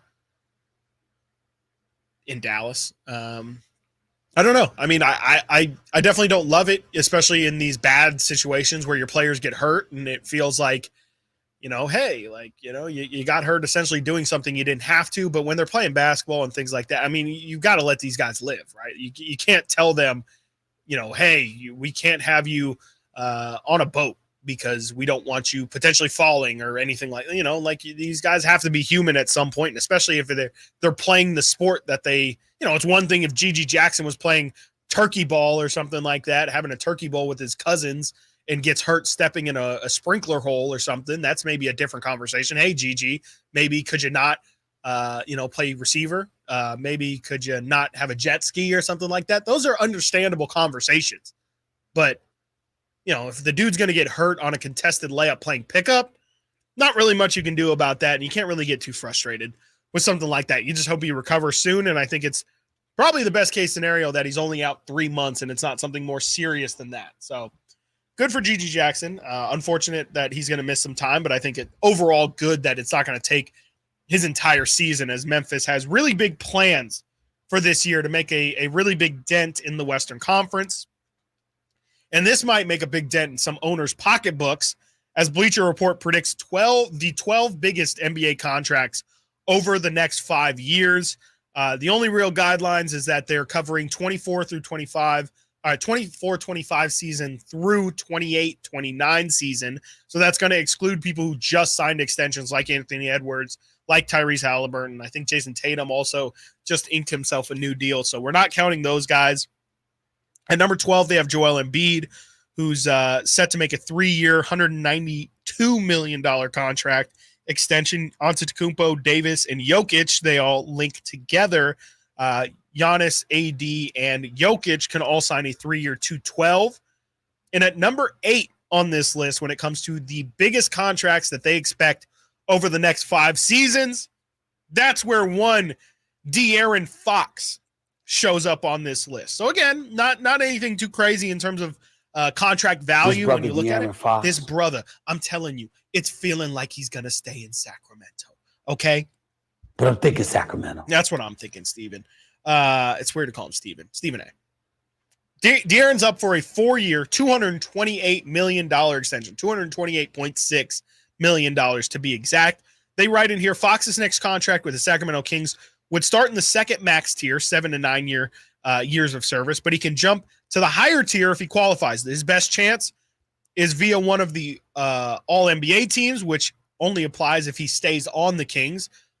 That just that sentence made me a little bit nervous. No reason to believe De'Aaron Fox will not be on the Kings, but yes, if De'Aaron wants to kind of make a different amount of money, we've talked about it. The reason why we believe he didn't sign his extension this offseason is to give him another opportunity to potentially make that All-NBA, potentially make an all-defensive team, and he can potentially find himself in a different tax bracket than the one that we're even talking about here. The one-time All-Star guard is already extension eligible to add 3 seasons, but it appears he'll wait at least 1 year. His projection is $228 million over 4, but earning All-NBA would push his extension from $228 million to $345.3 million over 5 years. So it is an extra year on top of that as well, but it is also an extra $100 million that the Kings would have to spread out. So it is a massive, massive difference between De'Aaron getting this 4-year extension and him getting this 5-year extension. But it puts him at $51 million per year, which I'm not going to lie is pretty high, especially if you're looking at it right now. 51 would put him as the 14th highest paid player in the NBA, sandwiched in between guys. Steph Curry makes 53. Joel Embiid makes 53. Paul George makes 52. Then it would be De'Aaron at 14, at number 14 in terms of highest paid contracts. LeBron James is 15. at that point. He makes $50 million. Bradley Beal as well makes $50 million. Donovan Mitchell makes $50 million. Kawhi Leonard, 49. Lauri Markkanen, 49. Tyrese Halliburton, 48. Jimmy Butler, 48. So I think when you look at it from that perspective, all the guys I just listed below, De'Aaron's better than, or at the very least, you're putting them in the same tier, right? Like maybe some people out there say Donovan Mitchell is as good as De'Aaron Fox. I'm not going to say that. Definitely not me. But the fact that De'Aaron's making 51, Donovan's at 50, I don't see how you can have a problem with that. You have Bradley Beal at $50 million. Yeah, I'll gladly pay De'Aaron Fox 51. Even Lauri Markkanen. I know De'Aaron Fox is a better player than Lauri Markkanen. Lauri Markkanen's a great piece. We were talking about him throughout the summer. But Lauri makes $48 million. I'm okay with De'Aaron making 51. I've got no problem with that. Now, the extension, the max extension, the $345 million over 5 years, that's a different number. That might be a different conversation. But even then, that's a conversation where you're Sacramento. I'm sorry. I got to play that card. You're going to not give him his money? You have to, especially if he earned it. In that sense, he got the All-NBA. He got the All-Defensive Team. So then he can actually say, no, you might not want to pay me this, but this is what I earned the right to be able to make this amount of money.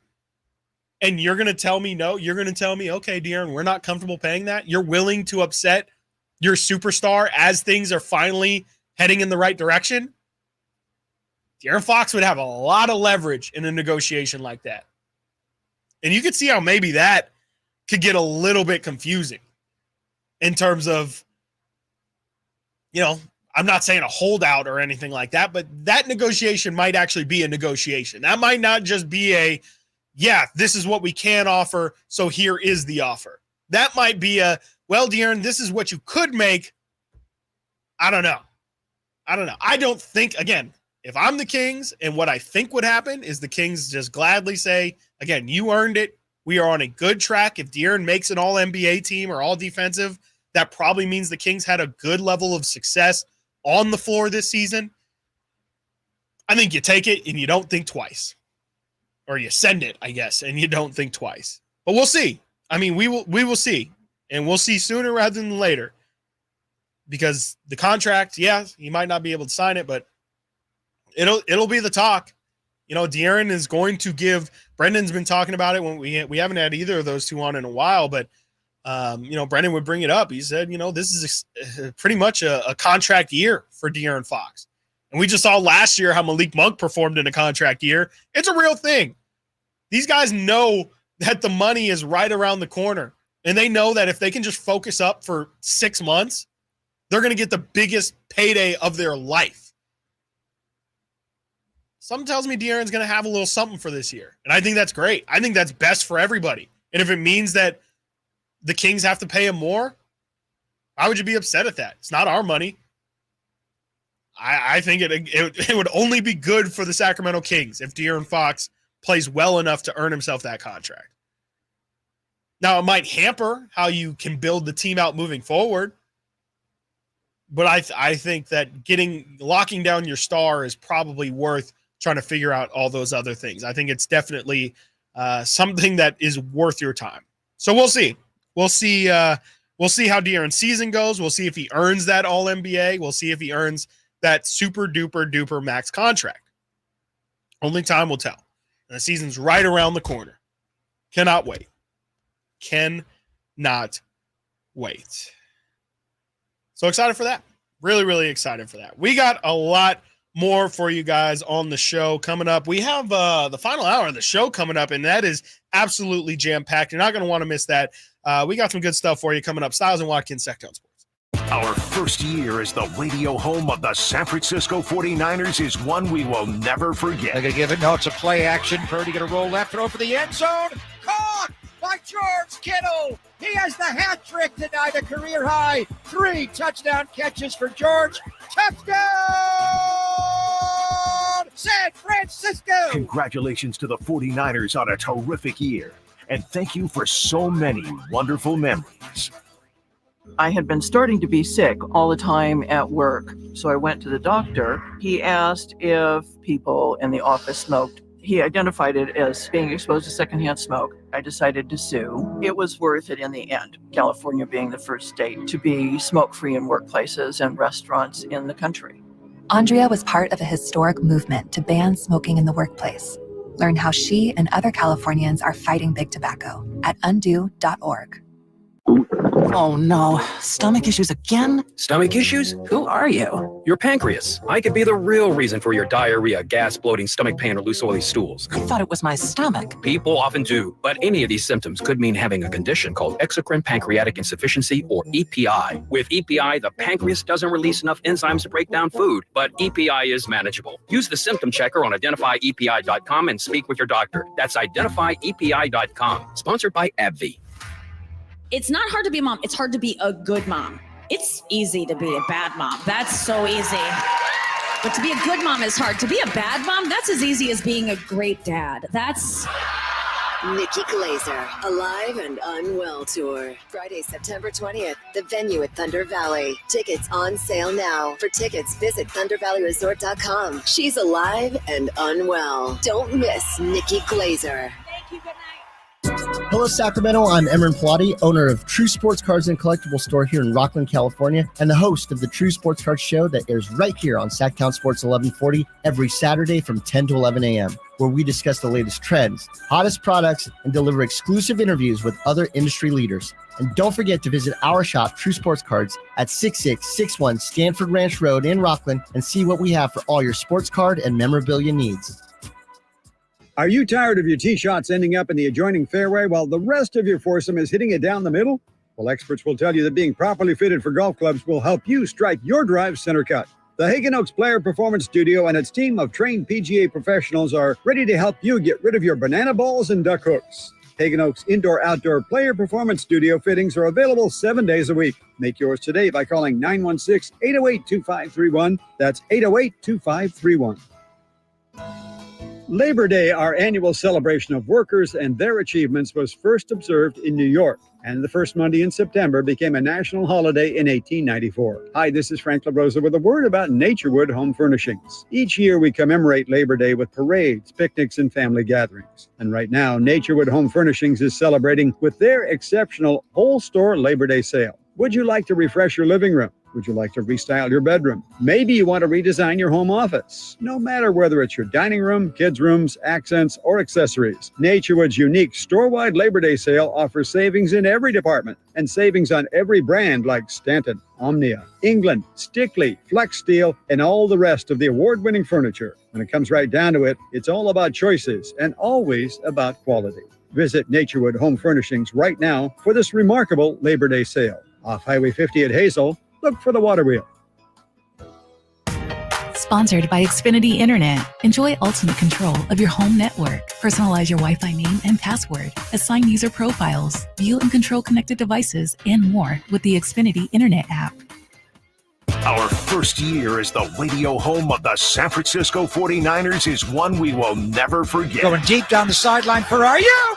He's got it, and he's gone. 10, 5, touchdown! San Francisco! Ayuk is on fire! Congratulations to the 49ers on a terrific year. And thank you for so many wonderful memories.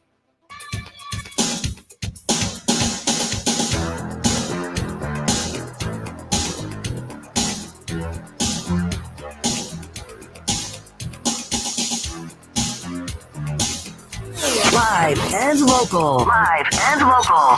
This is Sacktown Sports.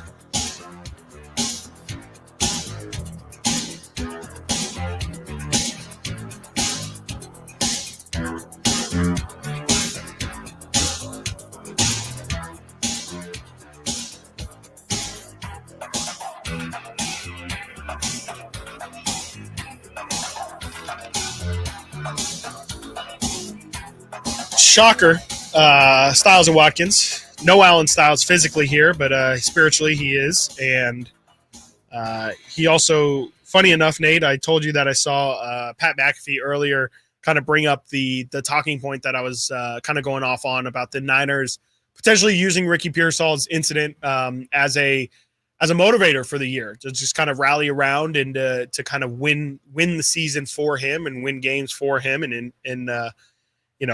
for obviously just a really terrible start to your career, kind of rallying around something like that. And of course, Alan does send me, as we've stated on this show plenty of times, we kind of DM back and forth. We can get an Alan take without him actually being here. He said somehow they flipped the narrative, LOL, to the posting of Pat McAfee saying, Ricky Pearsall back in the right room. It feels like this Niners team is more motivated than they've ever been. Alan says it seems like they're trying to flip the narrative. So there's your Alan Stiles take, which is when were they unmotivated? Like what? I think he's trying to say that. I mean, because frankly, I mean, I think it's okay to talk. Like we can be honest here. Like we were a bit down on Ricky Pearsall as a prospect and as a player and how things were going. And I think he's saying now they're trying to use. And again, I'm speaking for him here, and I probably shouldn't, but I think he's saying, that they're really just trying to turn this back into positive spin. Okay. Yeah. I think that's a little dramatic, Alan Stiles, if that's what you're saying. Nate. I know. Our friend Alan. Our friend Alan Stiles. Good friend of the show. Dramatic. This guy. Okay. Yeah. No way. There's no way that guy would be dramatic. Also, while we are talking about being too dramatic, can I just ask you, Nate, it's something I'm seeing all over. Everybody's dropping the news because all the 32 teams across the league are naming their team captains. I saw the Niners plan to release their team captains later today. Why do we care? I don't know. Why do people care about the only thing I'm seeing personally? I don't care. I mean, it's bad if your quarterback's not it. But with that said, people are like, Bo Nix. Somebody got stripped of their captaincy. I think I don't know if it was Stephon Diggs. It was obviously not him. He wasn't on their team last. Someone got stripped of their captaincy, and I saw reports of, what does this? He's fallen out of favor and things like that. I feel like you're reading too much into it. Yeah. Well, I mean, we just might be sick of everything after another Niners offseason like this. Every little detail being scrutinized. Could mean something and couldn't. The only one that was of significance was Bo Nix. It's the first rookie quarteback. I saw that since like the 60s or something. Yes. I thought I had the name right here, but I don't. But yeah, it was the 60s. First rookie QB to be named a captain by them. So I mean that's cool. They're trying to rally around him, whatever. But overall, the captain thing, don't really care, man. Do you even know? Like, I assume it was Brock, Trent, Debo, Fred, maybe like Tabor Pepper. Or Hargrave, potentially. I don't remember exactly. Who was it last year? Yeah. Yeah. It just because it doesn't matter. It doesn't matter. As long as it's your quarterback, I think it's fine. Exactly. That is it right there, Nate. If your quarterback isn't a captain, then it's a talking point. That's really it. I mean, that is honestly the point of the day. Is that is the only captain's news I want to hear about. Oh, Nate's laughing. Why do I feel like Alan just called? No. Who do you think just called? I think Alan Stiles just called in. Oh yeah. No? Do you think so? I feel like I know so. All right. Did I misrepresent what he was trying to say? I don't know. Here he is. Okay. Alan Stiles, I hear that this is you. Well. Oh my, this guy's ridiculous. No, because I'm sitting here, baby Stiles is napping. We're packing up, getting ready to leave tomorrow morning. Let me see what the guys are talking about. Literally 10 seconds in to pressing play, I hear my name. I hear dramatic this, dramatic that. It's unreal. You never know. And I saw somebody in the Sack Chat, the Ghost of Down South. Don't ever think I'm not listening. I got ears everywhere. And I just want to say that right now.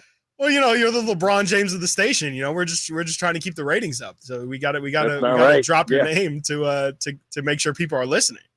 Well, speaking of, I was in Draper's hometown right now. That's right. And I was asking about him. They say Draper, that guy hasn't been around here for years. I'm surprised they knew who you were talking about. Yeah. All right. So look, you're doing a great show. Thank you. Nate, I saw somebody said you were eating, which is not surprising at all. And, I just wanted to check in. That's it. I don't get the eating things. I hate it. I Alan, can't take a lunch. I don't even know how we got here. I don't either. Well, thanks for calling in, Alan, man. thank you so much for calling I'm going in. to treat you like a regular caller now. Yeah, we See ya. just dropped him. Thank you, Alan, for tuning in. We cannot wait. Speaking of calling, next Cannot segment. wait to have you back. Next segment, we're giving away the Next segment, that is very, very true. Deion We're Cole giving away tickets. Deion Cole tickets. So you definitely want to stand by your radio. And Alan put on the sack chat. Did you just hang up on me? Yes. That was not me. That was Nate. I promise. As you know, Alan, I don't sit in this chair. I don't know how to push the buttons and make things work. It's all Nate back there. I would personally never. But yeah, coming up in about 5 minutes or so, we're going to be giving away these Deion Cole tickets. Definitely don't want to miss out on that. And you're going to want to wait for us to call the number before you call in, or else Nate will not give you the tickets. He'll give you the Alan Stiles treatment. He'll just drop you. He'll just drop you, and he won't be as nice. It's not the Allen style. It's just the phone treatment. It's just how I do business back here. It's not A little special. cold-blooded. No, That's this true. man- That's true. Don't discriminate. Yeah, this man's a it doesn't caller. matter. Yeah, He wasn't he just called in. He Yeah. wasn't, exactly. Yeah, we can't have special treatment on this show. No.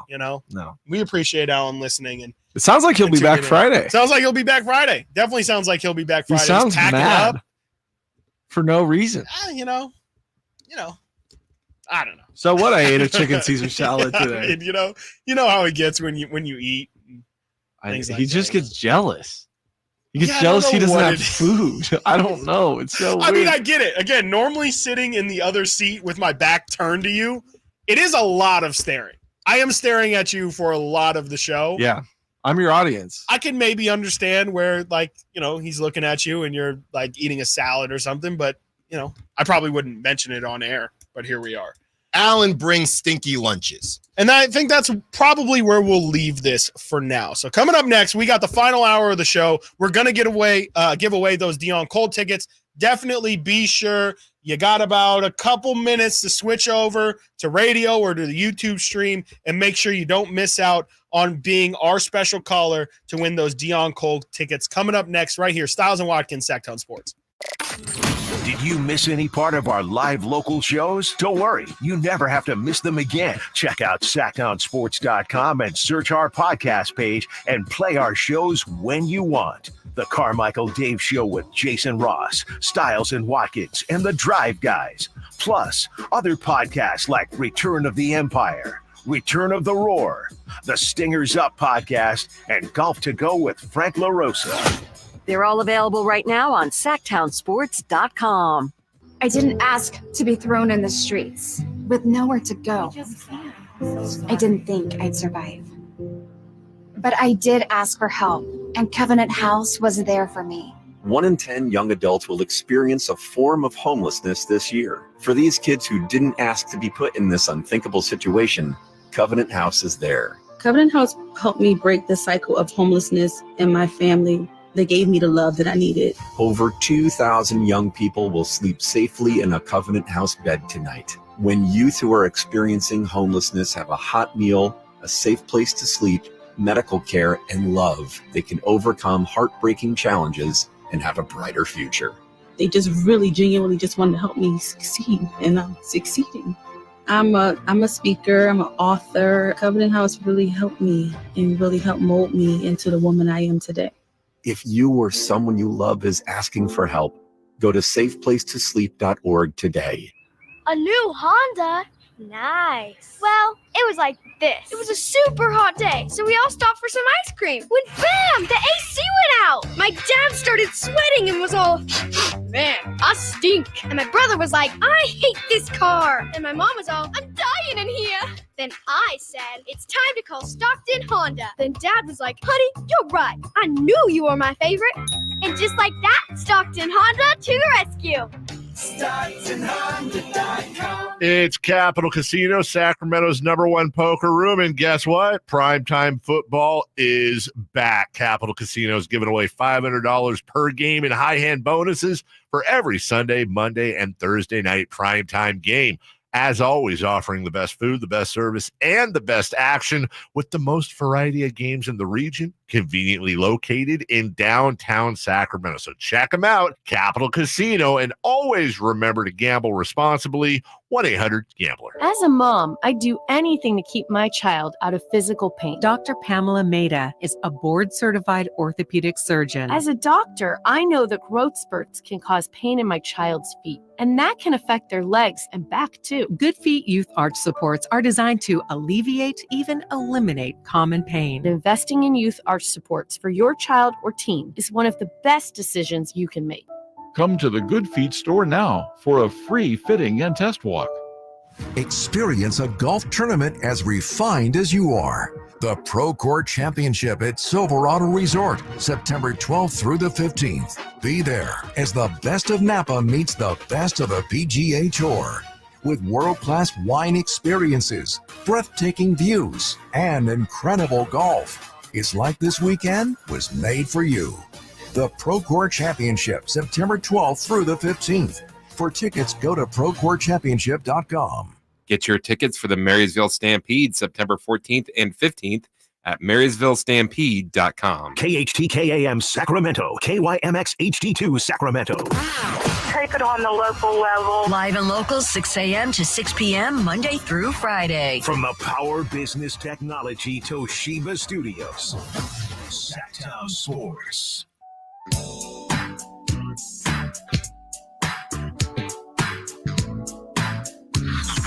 Sacktown Sports. Check us out on YouTube. Search Sacktown Sports and subscribe.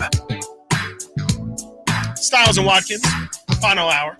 For those who are just tuning in, you just missed the man of the 4 hours, I guess. Alan Stiles gave us a nice little 5-minute taste. He's still ringing me up in the chat. Oh, here, I see. So I see.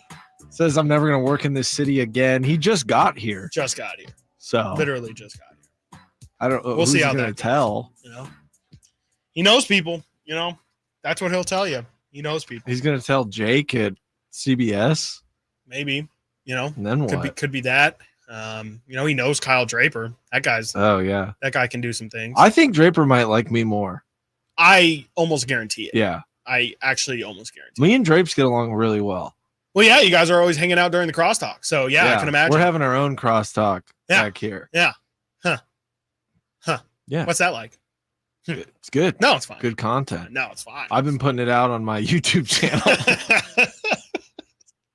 You can go check out our YouTube channel over at youtube.com/Sacktown Sports 1140. Always great stuff over there. And you can also go check out our website, which I use every single day, every single morning, whenever I'm trying to figure out, hey, is there anything I missed? Is there anything Sacramento, NorCal sports related that we can maybe talk about? I literally always head to sacktownsports.com, and there's always something. There's always something that I can find there, and you can too. If you miss anything of whether it be A's, whether it be Giants, Niners, Kings, we've got you covered over at sacktownsports.com. Go read some stuff from our guy Frankie Cardicelli. Go read some stuff from our guy Emil Fergoso. And yeah, you can also check out Brendan Nunez as well if you have the time. And it is now time, Nate. Are you ready? As the lines are empty. The phone lines are completely empty right now. Ladies and gentlemen, Dion Cole returns to Sacramento for a night of nonstop laughs and, of course, Old Spice himself. Old Spice himself. Mr. Look at them. Now look at me. Not him. That's actually not him. But he's in the newer Old Spice. Yeah, it's not him at all. That's like the incredibly buff guy who's like half horse or something like that. Yeah. Yes, the funny guy from the Old Spice commercials. That's my scent. That one. Dion Cole. Hilarious. Sacktown Sports wants to send you to see his show at Hard Rock Live on September 15th. All you have to do is hit up the Folsom Lake Honda hotline right now, and be caller. We're going to do a quick one. Caller number 3 today to score that pair of tickets to see Dion Cole at Hard Rock Live on September 15th, courtesy of Live Nation. Let those calls flood in right now. That will, again, be caller 3 to the Folsom Lake Honda hotline, and you can win a pair of tickets. You will win a pair of tickets to see Dion Cole. That is 916-339-1140, 339-1140. Caller number 3 will win a pair of tickets to see Deion Cole at Hard Rock Live. Hear wonderful things about that venue. I've actually seen that venue. Never seen a show at the venue, but just in general, a really, really great place to see any show, whether it be a concert, whether it be a comedy show like this as well. Can't imagine you having a bad time over there at the Hard Rock. And should be a really good show with Deion Cole. And I wonder if you'll get, a goodie bag. I wonder, Old Spice probably treats their employees pretty well. And I can imagine, maybe you walk in and you get a little sampler pack or something like that. I don't know. But you won't ever find out if you don't go. So even if you don't get those Deion Cole tickets via us, you can head on over to sacktownsports.com and find out where you can buy tickets to see one Deion Cole at Hard Rock Live. Now it is time, as the NFL season is almost live, to tell you all about some of my favorites, and maybe Nate can hop in too after he's done situating out the caller, the winner. Some of our favorite over-under selections for this football season. All these odds that I will be using are from Caesars Sportsbook. Let's kind of get into it here. Yeah, there we go. The official NFL music. I love it. But this is NBC, right? Yeah, this is the NBC on NFL on NBC. Sunday Night Football. Yeah, it just feels good. The only thing we're missing here in Sacramento is the weather. The weather is the only thing that isn't making it feel like football season quite yet. We got this 100 degrees that we got to deal with the rest of this week. Then I think it's supposed to be like mid to low 90s. Once we start getting into the 80s, once I start showing up with sweatshirts to work, that's when it's really football time. But this music's a good start. Music's a really good start.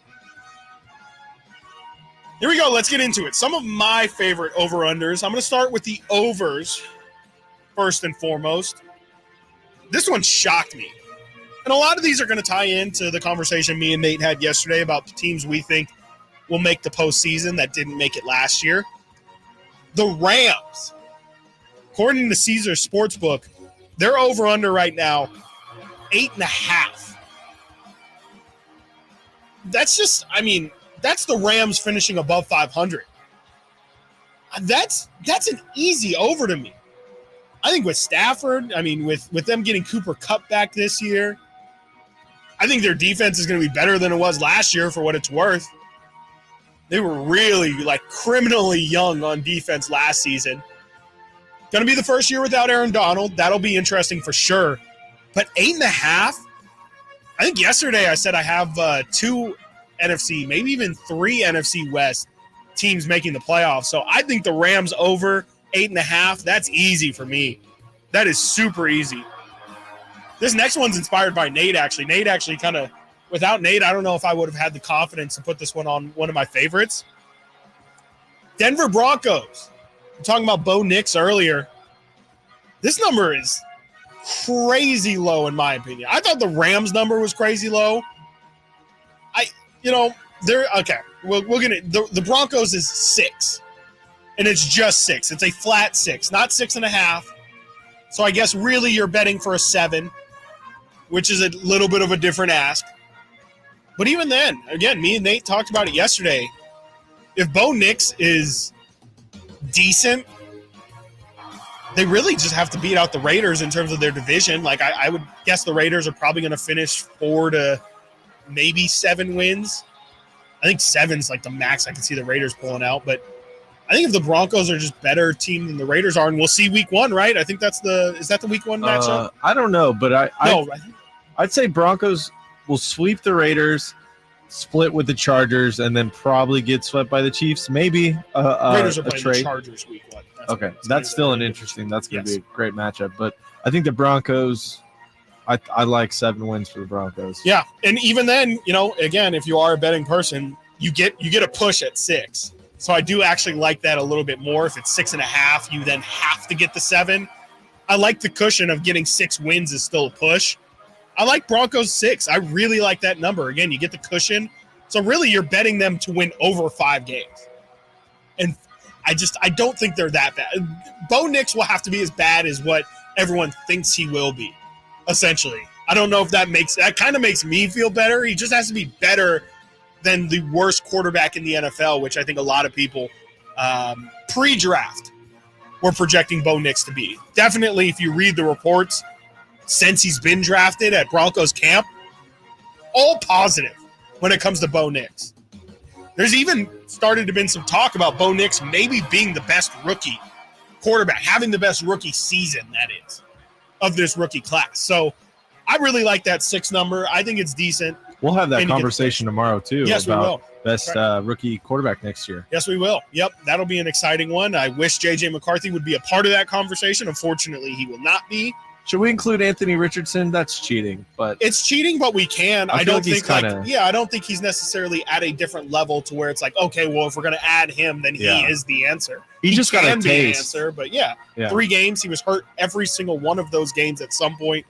I wouldn't mind that at all. Yeah, maybe we can honestly just slip in the second-year guys anyway. Bryce Young, like I don't see why Bryce Young wouldn't be still on the same level of Jaden Daniels and Caleb Williams. So, yeah, that'll be a really fun conversation that Nate and I have tomorrow on the rookie quarterbacks and where we think those seasons, just the rookie season will go.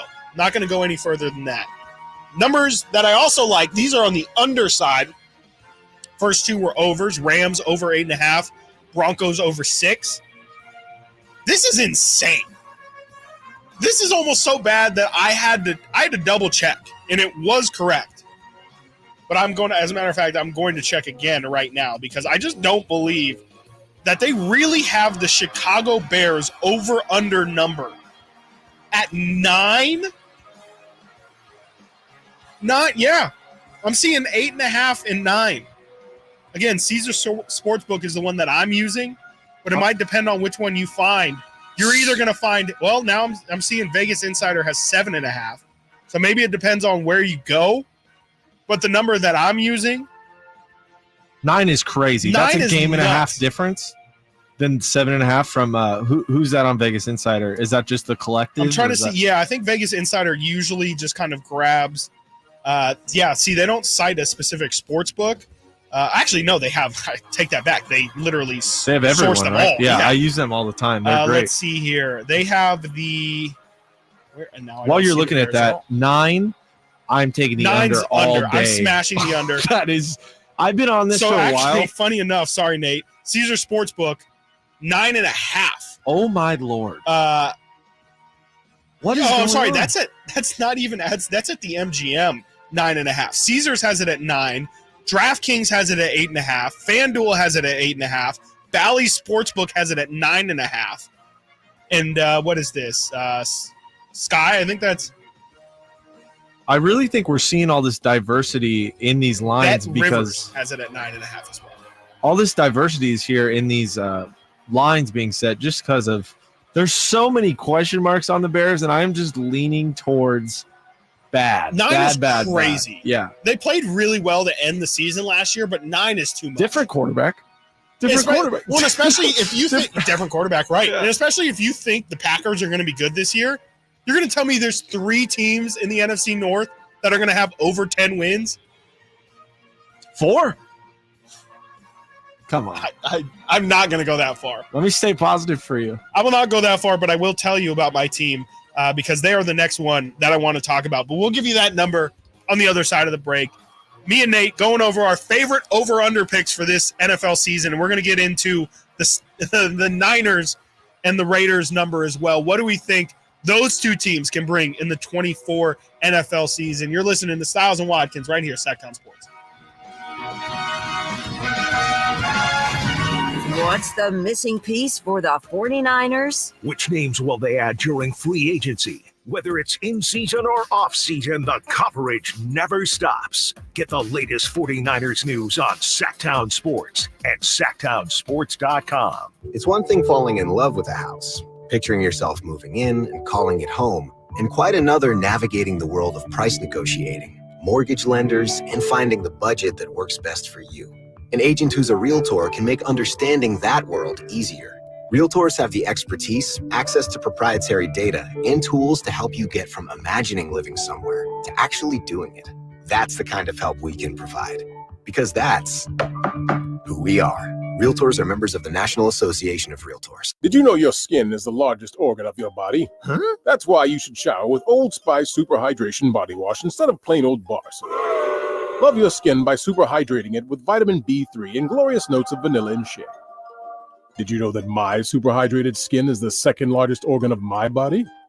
The first is my heart. Old Spice. Men have skin too. Old Spice Super Hydration Body Wash. 24/7 renewing moisture with daily use.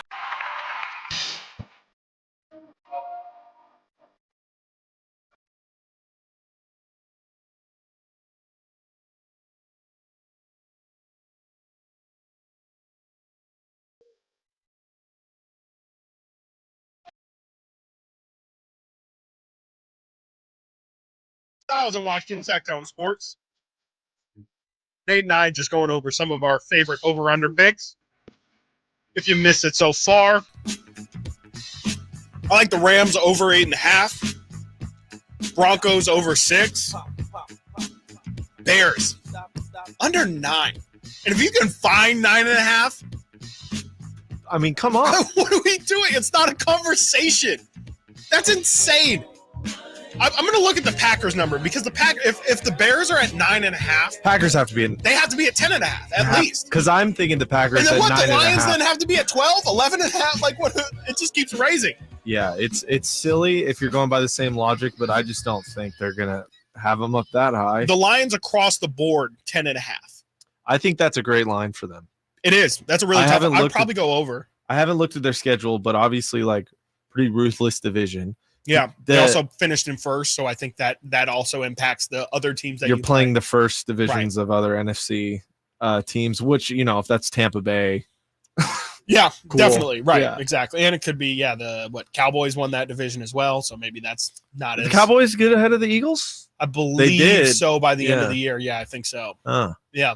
That was an ugly And that was end the of division season. game, right? That was the Packers-Cowboys is the Jordan Love game, So right? embarrassing. I mean, that could, that and for what it's worth, I'm looking at the Packers number, all of them 9.5, except for one, who is it at DraftKings? It's 10.5. So you can get the Packers and the Bears at the same over/under line. You make that decision for yourself. I just don't get it. I mean, we've seen crazy rookie quarterbacks before. Okay, and usually it doesn't lead to. I mean, what did CJ Stroud do last year? What did Houston Texans finish last year in terms of their record? If I had to guess, it was either 9 or 10 wins. Right? I think it was 9. And that's about as They good of snuck a in there. rookie season as what you can get. I mean, he was loaded. And granted, Caleb Williams absolutely stacked at receiver, Well, right? We besides talked about it yesterday. Brock Purdy's rookie season, but yeah. Of course. Let me see here. Last season in the regular season, CJ Stroud and the Houston Texans finished, let's see here, drum roll please, and Xfinity absolutely gave me a 10 wins, 10 and 7. 10 and 7 last year. And so you're saying Caleb Williams can come in and look, Caleb, incredibly hyped prospect. There's no reason to hey, if CJ Stroud did it, why can't Caleb Williams do it? But this is a really big ask. And things went about as perfectly as it could have gone For Houston last year. D'Amico Ryans turned out to Come on. be it. So it's Matt a lot of things. Eberflus, you're telling me Matt Eberflus is not on the level of one D'Amico Ryans? Come on. So I'm looking at this Vegas Insider. Yeah. Jets, they got some variety too, which, big question marks around them. But something we didn't mention, it's kind of looking like Hassan Reddick could potentially be signed any minute, any hour now, because they moved some cap space around this morning, just like the Niners did. So that could affect their line a bit too. He might be in a Jets uniform sooner rather than later. But Jets variety from 9.5 to 10.5. Kind of leaning on the under on the Jets. Not a huge fan. I like the 9.5 number. I'll tell you that. You like the over? 9.5. Yeah. You like 10 wins? Yeah. So I bring that up because in correlation, they're obviously in the same division as the Bills, right? Yeah. The Bills are almost identical in their in their projections and lines. stuff, Yeah.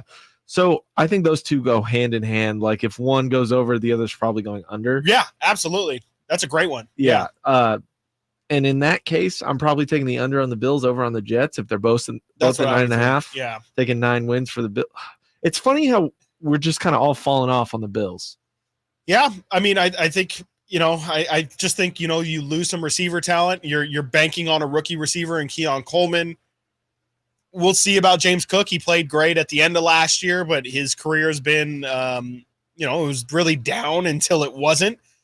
And their defense, they're just relying a lot on their defense and a lot on Josh Allen. I mean, you look at that roster, and frankly, if Josh Allen isn't their quarterback, if you just throw, if you put an average quarterback, or we'll say, a 10 to 15 spot at quarterback for that Bills team, how do we feel about him?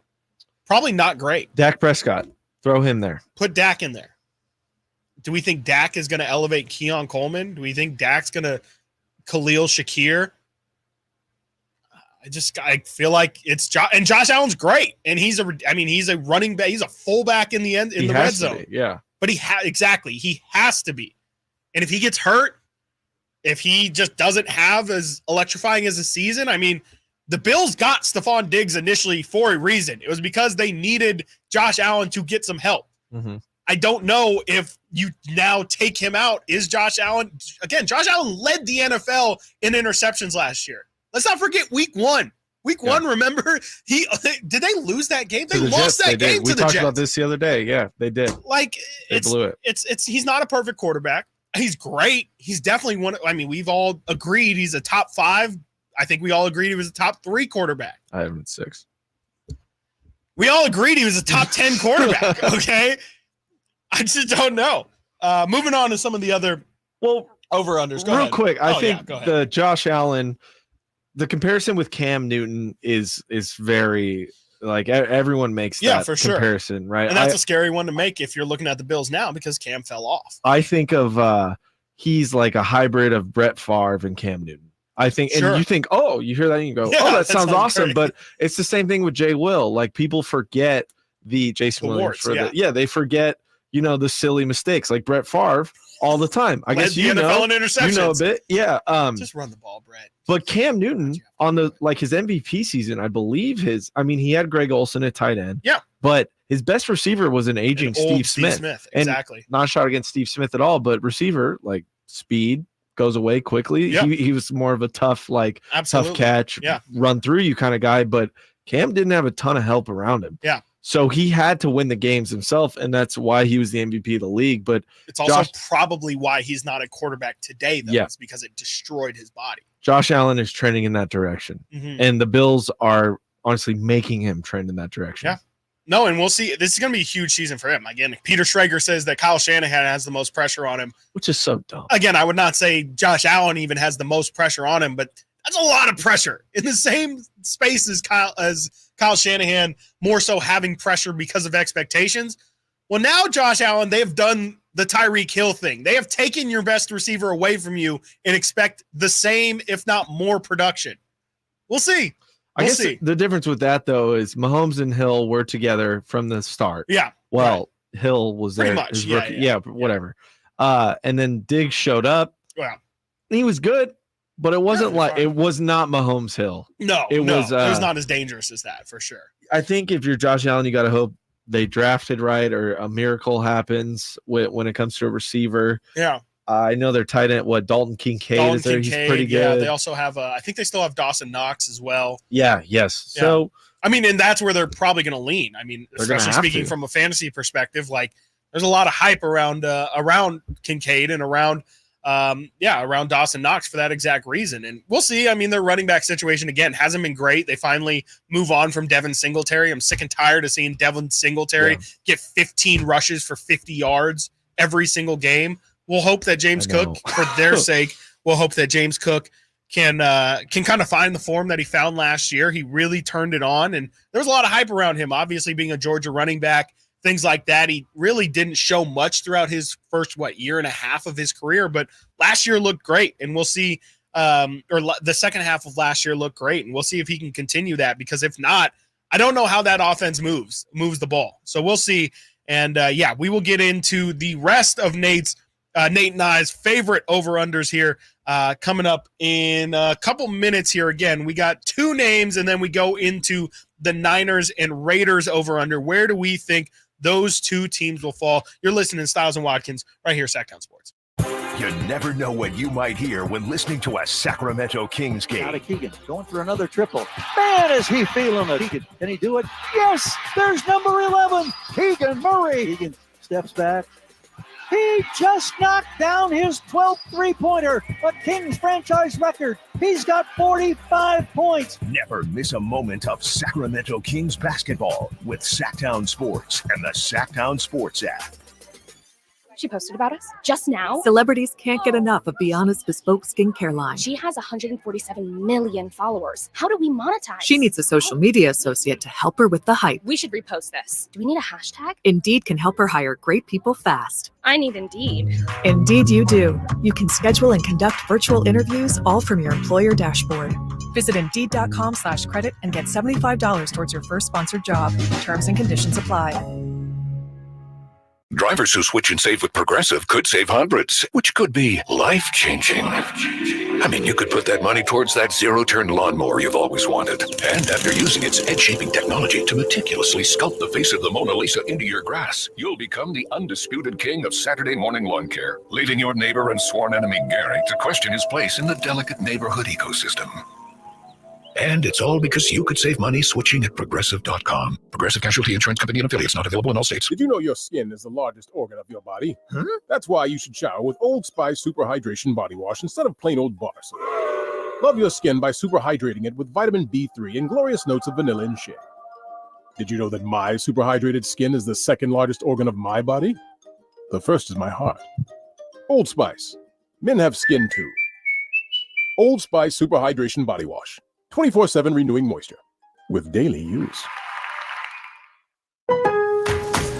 Our Labor Day savings start now at Lowe's. Right now, buy one, get one free on Valspar Reserve or HGTV Home by Sherwin-Williams Infinity or Showcase Interior Paint via Lowe's gift card rebate.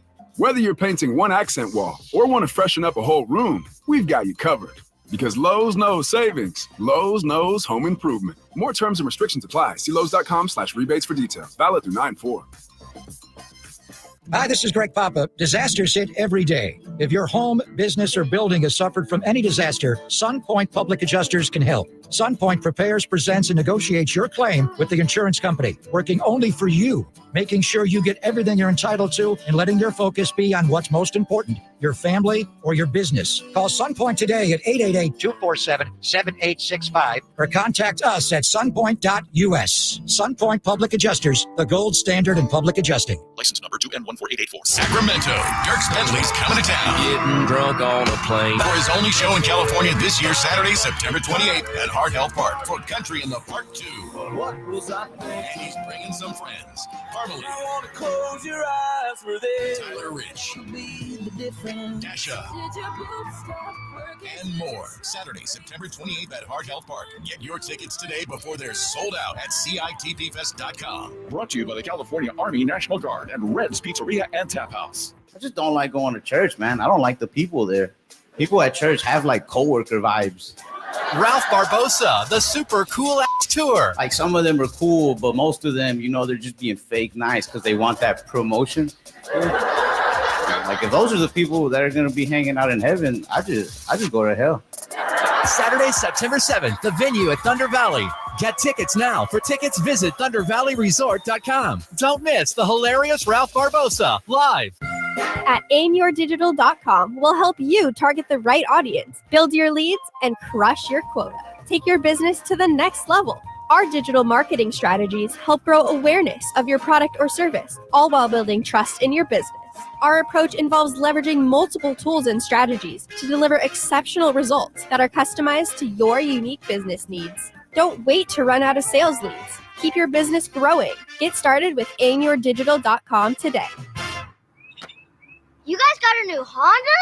Well, it was like this. My mom was driving me to school when, bam, our car started smoking. My mom wasn't happy, so she called my dad and said, honey, if you value your life and our marriage, you'll take care of this now. So my dad calls up Stockton Honda and was like, can you get me approved for a new car and save my marriage? And they're all, sure, Mr. Jones, we do this every day. And just like that, Stockton Honda to the rescue. StocktonHonda.com. Get your tickets for the Marysville Stampede September 14th and 15th at MarysvilleStampede.com.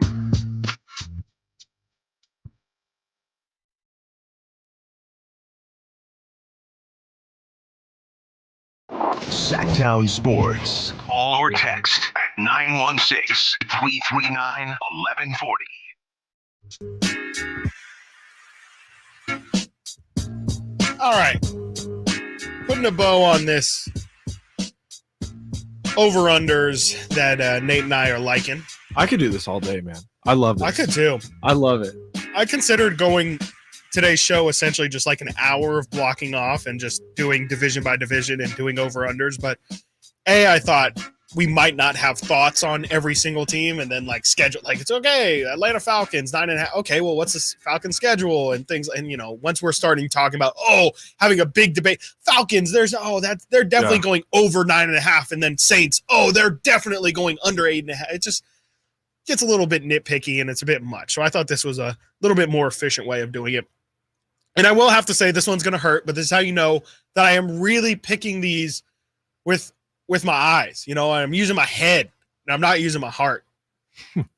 Minnesota Vikings. Over under listed at 7. Under. Under. What about 6.5? Probably still do the under. Yeah. I think that there is a decent chance. I don't know if I'll say good, but I'll say there's a decent chance that the Vikings get the first pick in the draft. I think there is a definite scenario here where, unfortunately, we waste 2 years of Justin Jefferson's career. Sam Darnold is not the guy. And maybe he's not terrible, but we're talking about actively winning games. I just don't know if I see it, especially with no relief. We have Nick Mullins as our backup quarterback. That's how the Niners got Nick Bosa. It is. No, there's nothing wrong with it, especially like the Vikings. I mean, especially with this draft, too. You get the number 1 pick in the draft, you get Travis Hunter. Like that could be franchise changing, to get a guy who can play receiver and cornerback if he's going to do that at the pro level. There's some really good prospects. You can even trade it. I mean, the Vikings, all indications are that they're very, very happy with J.J. McCarthy. Even if they were to get the first pick in the draft, they would not look to take a quarterback. We can trade it. We've seen the Panthers, what they were willing to give up for the number 1 pick. Maybe just maybe the Vikings get the worst pick in the draft or the best pick in the draft, I guess, and use that to potentially get a trade and build them for the future, because they don't need another quarterback. They don't need to take a Shedeur Sanders or a Cam Ward, whoever it's going to be that ends up being the number 1 quarterback. I'm going under on the Vikings 7. I think 6.5, I'm taking the under as well. I just think with Sam Darnold at the helm, there's no way this team is going to be above 500. And I would definitely bet if the Bears are going to be talked about as a 9.5 over-under team, the Vikings in that division with the Bears, Lions, and Packers, there's no way. So, unfortunately, I'm going to have to go with the under on that one. Pittsburgh Steelers, this is almost as crazy as the Bears. This is all Mike Tomlin. 8.5? 8.5 is the Steelers' number. The only reason, and I mean the only reason, that you could justify putting the over on this 8.5 is literally the fact that Mike Tomlin has never had a losing season. And that's a pretty good reason, but at some point here, it's going to come to an end. Mike Tomlin, while he is a fantastic football coach, is not a miracle worker. He cannot just snap his fingers and say, we're going to be 500 or just above it. There's a world where it is possible for Mike Tomlin to go under 500. I'm sorry, under 500. And I think that world is this world this season. You got Russell Wilson as your quarterback. Yikes. You got Justin Fields as his backup. Look out. George Pickens is their number one receiver. He can't figure out how to get 2 feet in bounds, or else he'd be the best receiver in the NFL. He doesn't want to block. Their running backs are Najee Harris and Jalen Warren. And Nate, you told me somebody yesterday is in their backfield now too. But yeah, I mean, the Steelers, they're fine. They're okay. I totally forgot too. I can't remember who he it was. played for. Really got It was somebody yesterday, right? And I think it was the Steelers. It was Cordero Patterson. Yes, it was Cordero Patterson. I just see him. We talked about this yesterday. I just see him as a receiver. Yeah, for still. I mean, he is a receiver. He just has played running back because he was not a good receiver. Yeah, and he was on the Falcons. Kind of put some weight on too. Yeah, well, if you're going to be a running back, you're going to take a couple more hits. But he's there, and I think he's still their kick returner as well. So we'll see how that goes. As earlier, I was talking about the new kickoff rules and how that might impact the NFL season. I'm smashing the under for the Steelers. It's got to be. This has to be the year. 9 wins for this team. The Bengals are going to be better. I think the North is still tough. The Ravens are still going to be a tough team. The Browns, there's no reason why the Browns won't be as good as they were last year. I'm going under on the Steelers. 8.5 is just too high for me. I got one for you here. Yeah. This is the lowest predicted win total of any team.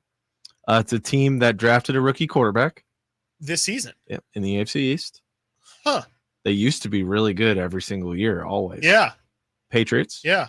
They are 4.5. What are you taking on that? Because I'm kind of leaning towards the under. Because again, tough division. 4.5. They have to play the Dolphins, Bills, and Jets each twice. Those are probably all losses. Maybe they grab 1 win.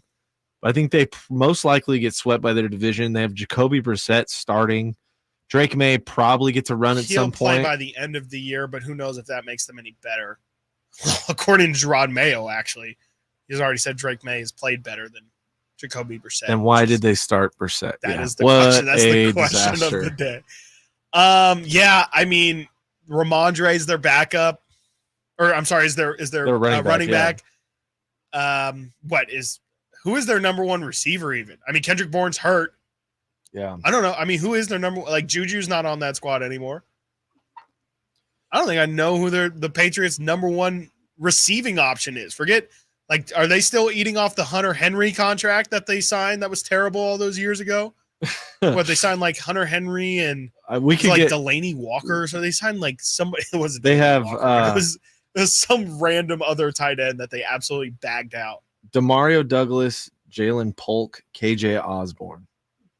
Those are their receivers. Look, I love KJ Osborne. He was a great third receiver for the Vikings, but shouldn't be starting. He should not be a number 1. He can maybe be a number 2, but I'm thinking he's like a Juwan Jennings. Like he's a good player, but he's like he's Kendrick good in his Bourne. role. He's like they have like 5 Kendrick. We Bournes. should get, if we need more info on this, we can get our old friend Nick Cattles to give us a little breakdown on the Patriots. Oh, I'm sure he would love it. I'm sure he would love to talk about a terrible Patriots team. Yeah. And let's move on now to the I have the unders that I like as the Bears under 9, Vikings under 7, Steelers under 8.5.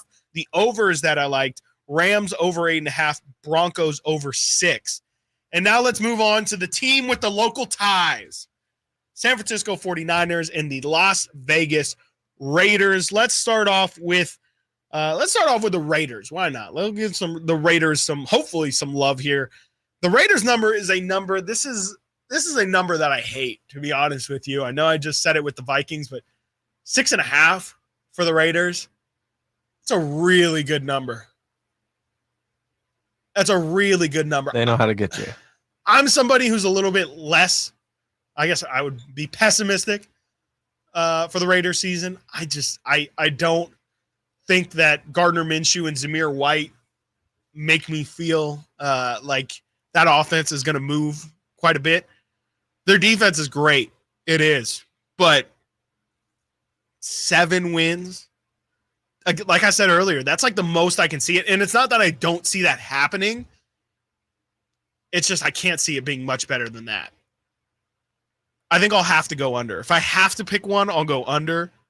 For what it's worth, the money line on it, or not the money line on it, but the odds on it. If you were to take the under, you do get plus money. So clearly the money is more so, as it is the Las Vegas Raiders. Let's not forget the money seems to be on the over. 6.5, that's minus 140. So you're not even getting your typical minus 110 odds on that. So, I mean, good for the Raiders. People a little bit more optimistic than I am, but I'm going under 6.5. And then for the Niners, another really tough number. They're at 11. Hard 11. Not 11.5, not 10.5. So you get the push at 11. What the Niners last season, this to me is the argument. The Niners had season of their lives last year, won 12 games. 13.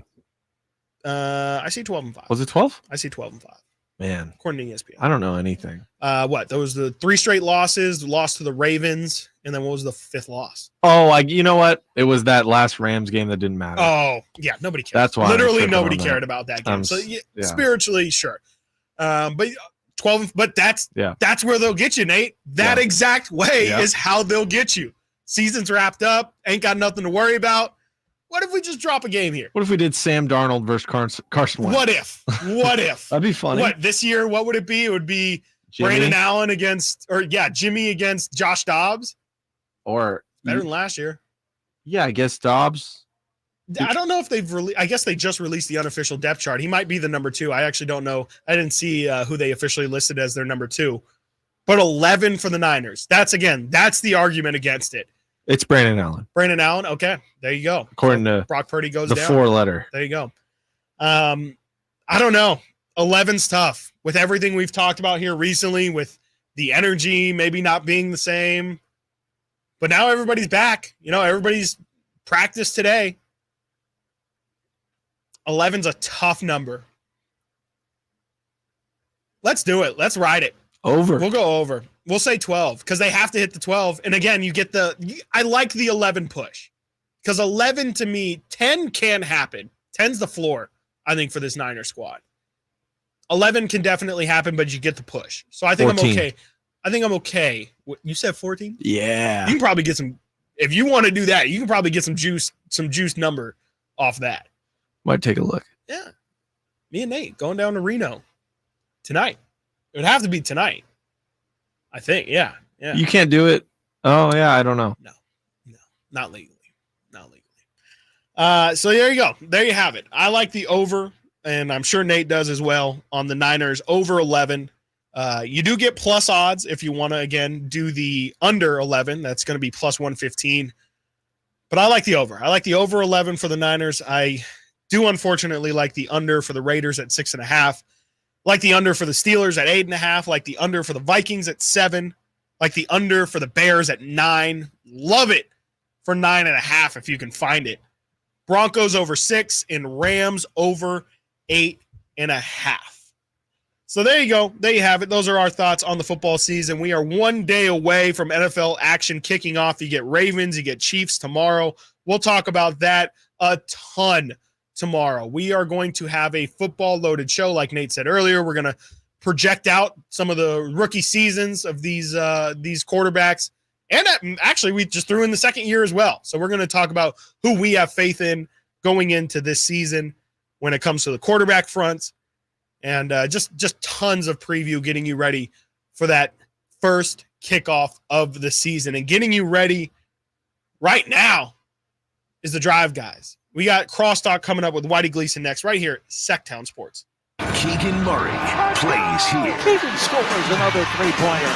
Keegan Murray knocking it down for 23 points. Match De'Aaron Fox for game scoring honors. Sacktown Sports is your proud home of the Sacramento Kings. The new Boost Mobile network is offering unlimited talk, text, and data for just $25 a month for life. That sounds like a threat. Then how do you think we should say it? Unlimited talk, text, and data for just $25 a month for the rest of your life? I don't know. Until your ultimate demise. What if we just say forever? Okay. $25 a month forever. Get unlimited talk, text, and data for just $25 a month with Boost Mobile forever. After 30 gigabytes, customers may experience slower speeds. Customers will pay $25 a month as long as they remain active on the Boost Unlimited plan. Why choose a Sleep Number smart bed? Can I make my side softer? Can I make my side firmer whenever I want? Can we sleep cooler? Sleep Number does that. Cools up to 8 times faster and lets you choose your ideal comfort on either side. 94% of Sleep Number smart sleepers report better sleep. J.D. Power ranks Sleep Number #1 in customer satisfaction with mattresses purchased in-store. And now, during our biggest sale of the year, save 50% on the Sleep Number limited edition smart bed. Limited time. For J.D. Power 2023 award information, visit jdpower.com/awards. To find a store near you, visit sleepnumber.com. Where do you go when you need someone to represent you? For me, you want someone that is local and that you can actually get to and talk with. There are plenty of big branded lawyers out there with the name, but you never get to talk to them. So go to saclegaldefense.com and connect with the law offices of Jonathan Gonzalez. He's local, he'll represent you, and he'll have your back. Whether it's expungements, wrongful termination, when you're in a spot when you need legal help, call the law offices of Jonathan Gonzalez at 916-304-9187. For most of the people that walk in our store, it's been an ongoing, nonstop issue, and they're finally walking into the Good Feet store. Okay, the guy that came into my store last year that has had plantar fasciitis for 30 years. I looked at him, I said, "Are you kidding me? I've been here for 14. Where have you been?" I helped relieve a problem that's plagued him for 30 years. I mean, how do you not go home and talk about that? Come to the Good Feet store now for a free fitting and test walk. The PGA club fitters at the Hagen Oaks Player Performance Studio know that golf should be fun. They also know that players of all abilities will hit the ball farther and straighter, play better golf, shoot lower scores, and have more fun if they get fitted before they purchase golf clubs. Hagen Oaks delivers the same technology and major brands used to fit PGA and LPGA professionals. See how the game can be even more fun. Hagen Oaks Player Performance Studio fittings are available 7 days a week. Make yours today by calling 916-808-2531. That's 808-2531. Sacramento Dodge Chrysler Jeep Ram off Business 80 next to Hagen Oaks or online sacsuperstore.com. Big inventory and the right deal. Experience it for yourself and see why their customers drive away smiling. It's the Sac Superstore difference.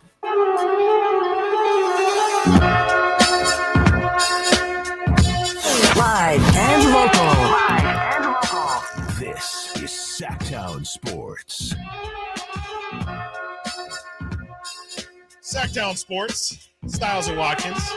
You heard Alan Stiles. Did you hear Alan Stiles call in earlier, Whitey? No, I heard you talking about a DM he sent you or something, but I didn't hear him actually call in. Yes. Immediately after, it's like the bat signal. You know, you put it up, and then Alan is right there. It wouldn't surprise me if he's listening right now and going to call in for the crosstalk. But yeah, he called in earlier, and just really didn't have anything sports wise to talk about. Really, just I'll bet he. I hope he's listening now, so he can hear me say. Okay. I'll bet he kept it short.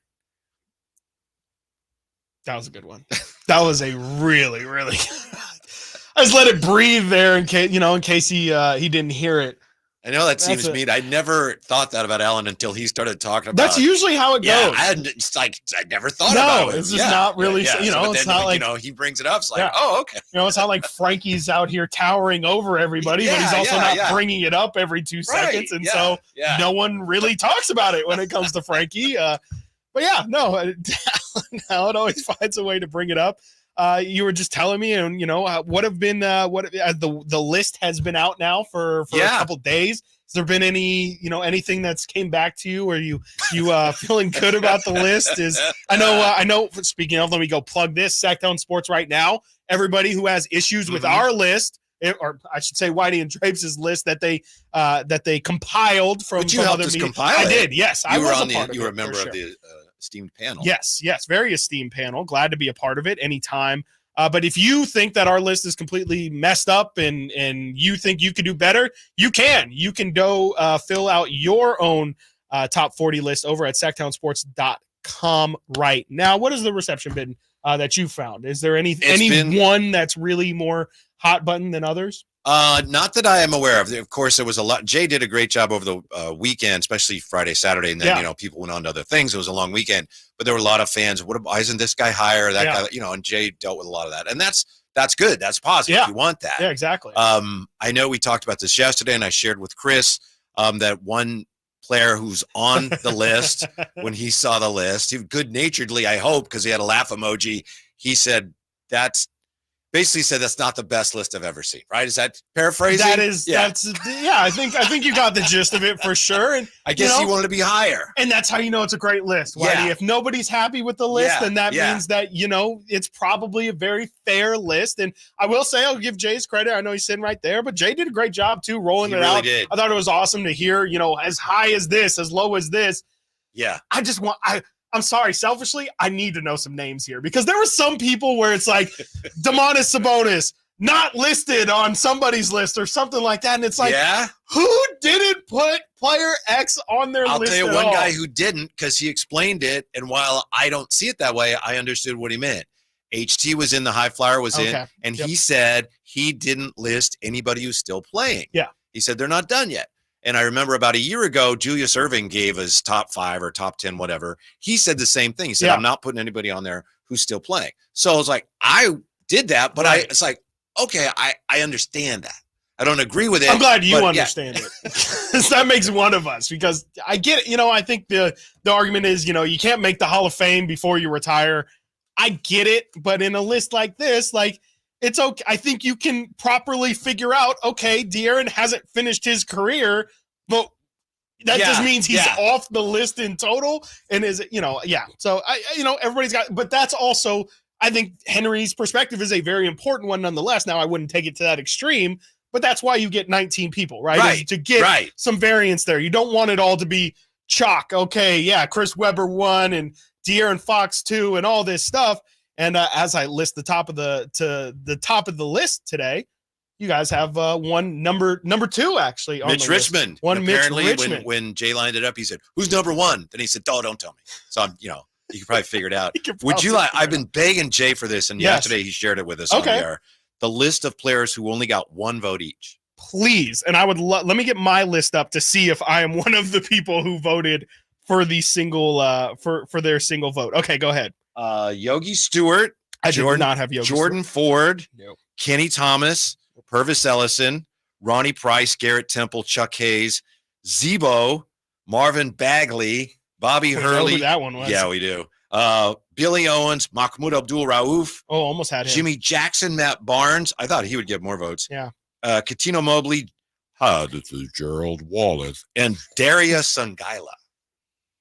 I have a problem with a lot of the names on that list. I know, and I think you guys had them on, and I think they actually revealed that it was Sign Lady and Mr. Sign Lady that had Jordan Ford on there. Yeah, I appreciate the spirit of what they're doing there, but I mean that name doesn't deserve to be on the list of if we're actually trying to find the 40 best players. Darius Sangaila, what? 2 votes. You want to hear 2 votes? Guys got 2 votes? I'd love to hear 2 votes. Again, I'm going to, until we can find one that I was a part of. It's a shorter list, but Michael the Animal Smith, Omri Caspi, Dwayne Coswell, Vince Carter, Carl Landry, Lawrence Funderburk, and Ricky Berry. And then with 3 votes, there is a guy on here we definitely all had different criteria for this list. That's what I'll say. HP, Rajon Rondo, John Barry, and Rashawn Holmes each got 3 votes. Yeah, and I think they were very close. 3 votes, depending on where you were, some of those guys were very close to making the list. I was really hoping to have none of those guys. Not a single 1, 2, or 3 voter is on or any of those from your list. I actually did have Rashawn Holmes.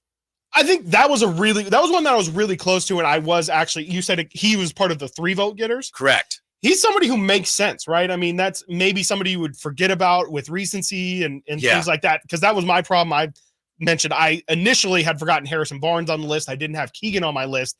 I just was thinking in the past, and you don't really think more so recent, but Rashawn is, I mean, especially numbers-wise, definitely. Darren Collison, he made your guys' honorable mentions. He was honorable mention, and he was in my 40. Yeah, he was really, really close to getting in my 40 too. That's interesting. And Marvin Bagley Drapes was the only voter on that. Yeah. You know who I whiffed on, honestly, if I could do it over?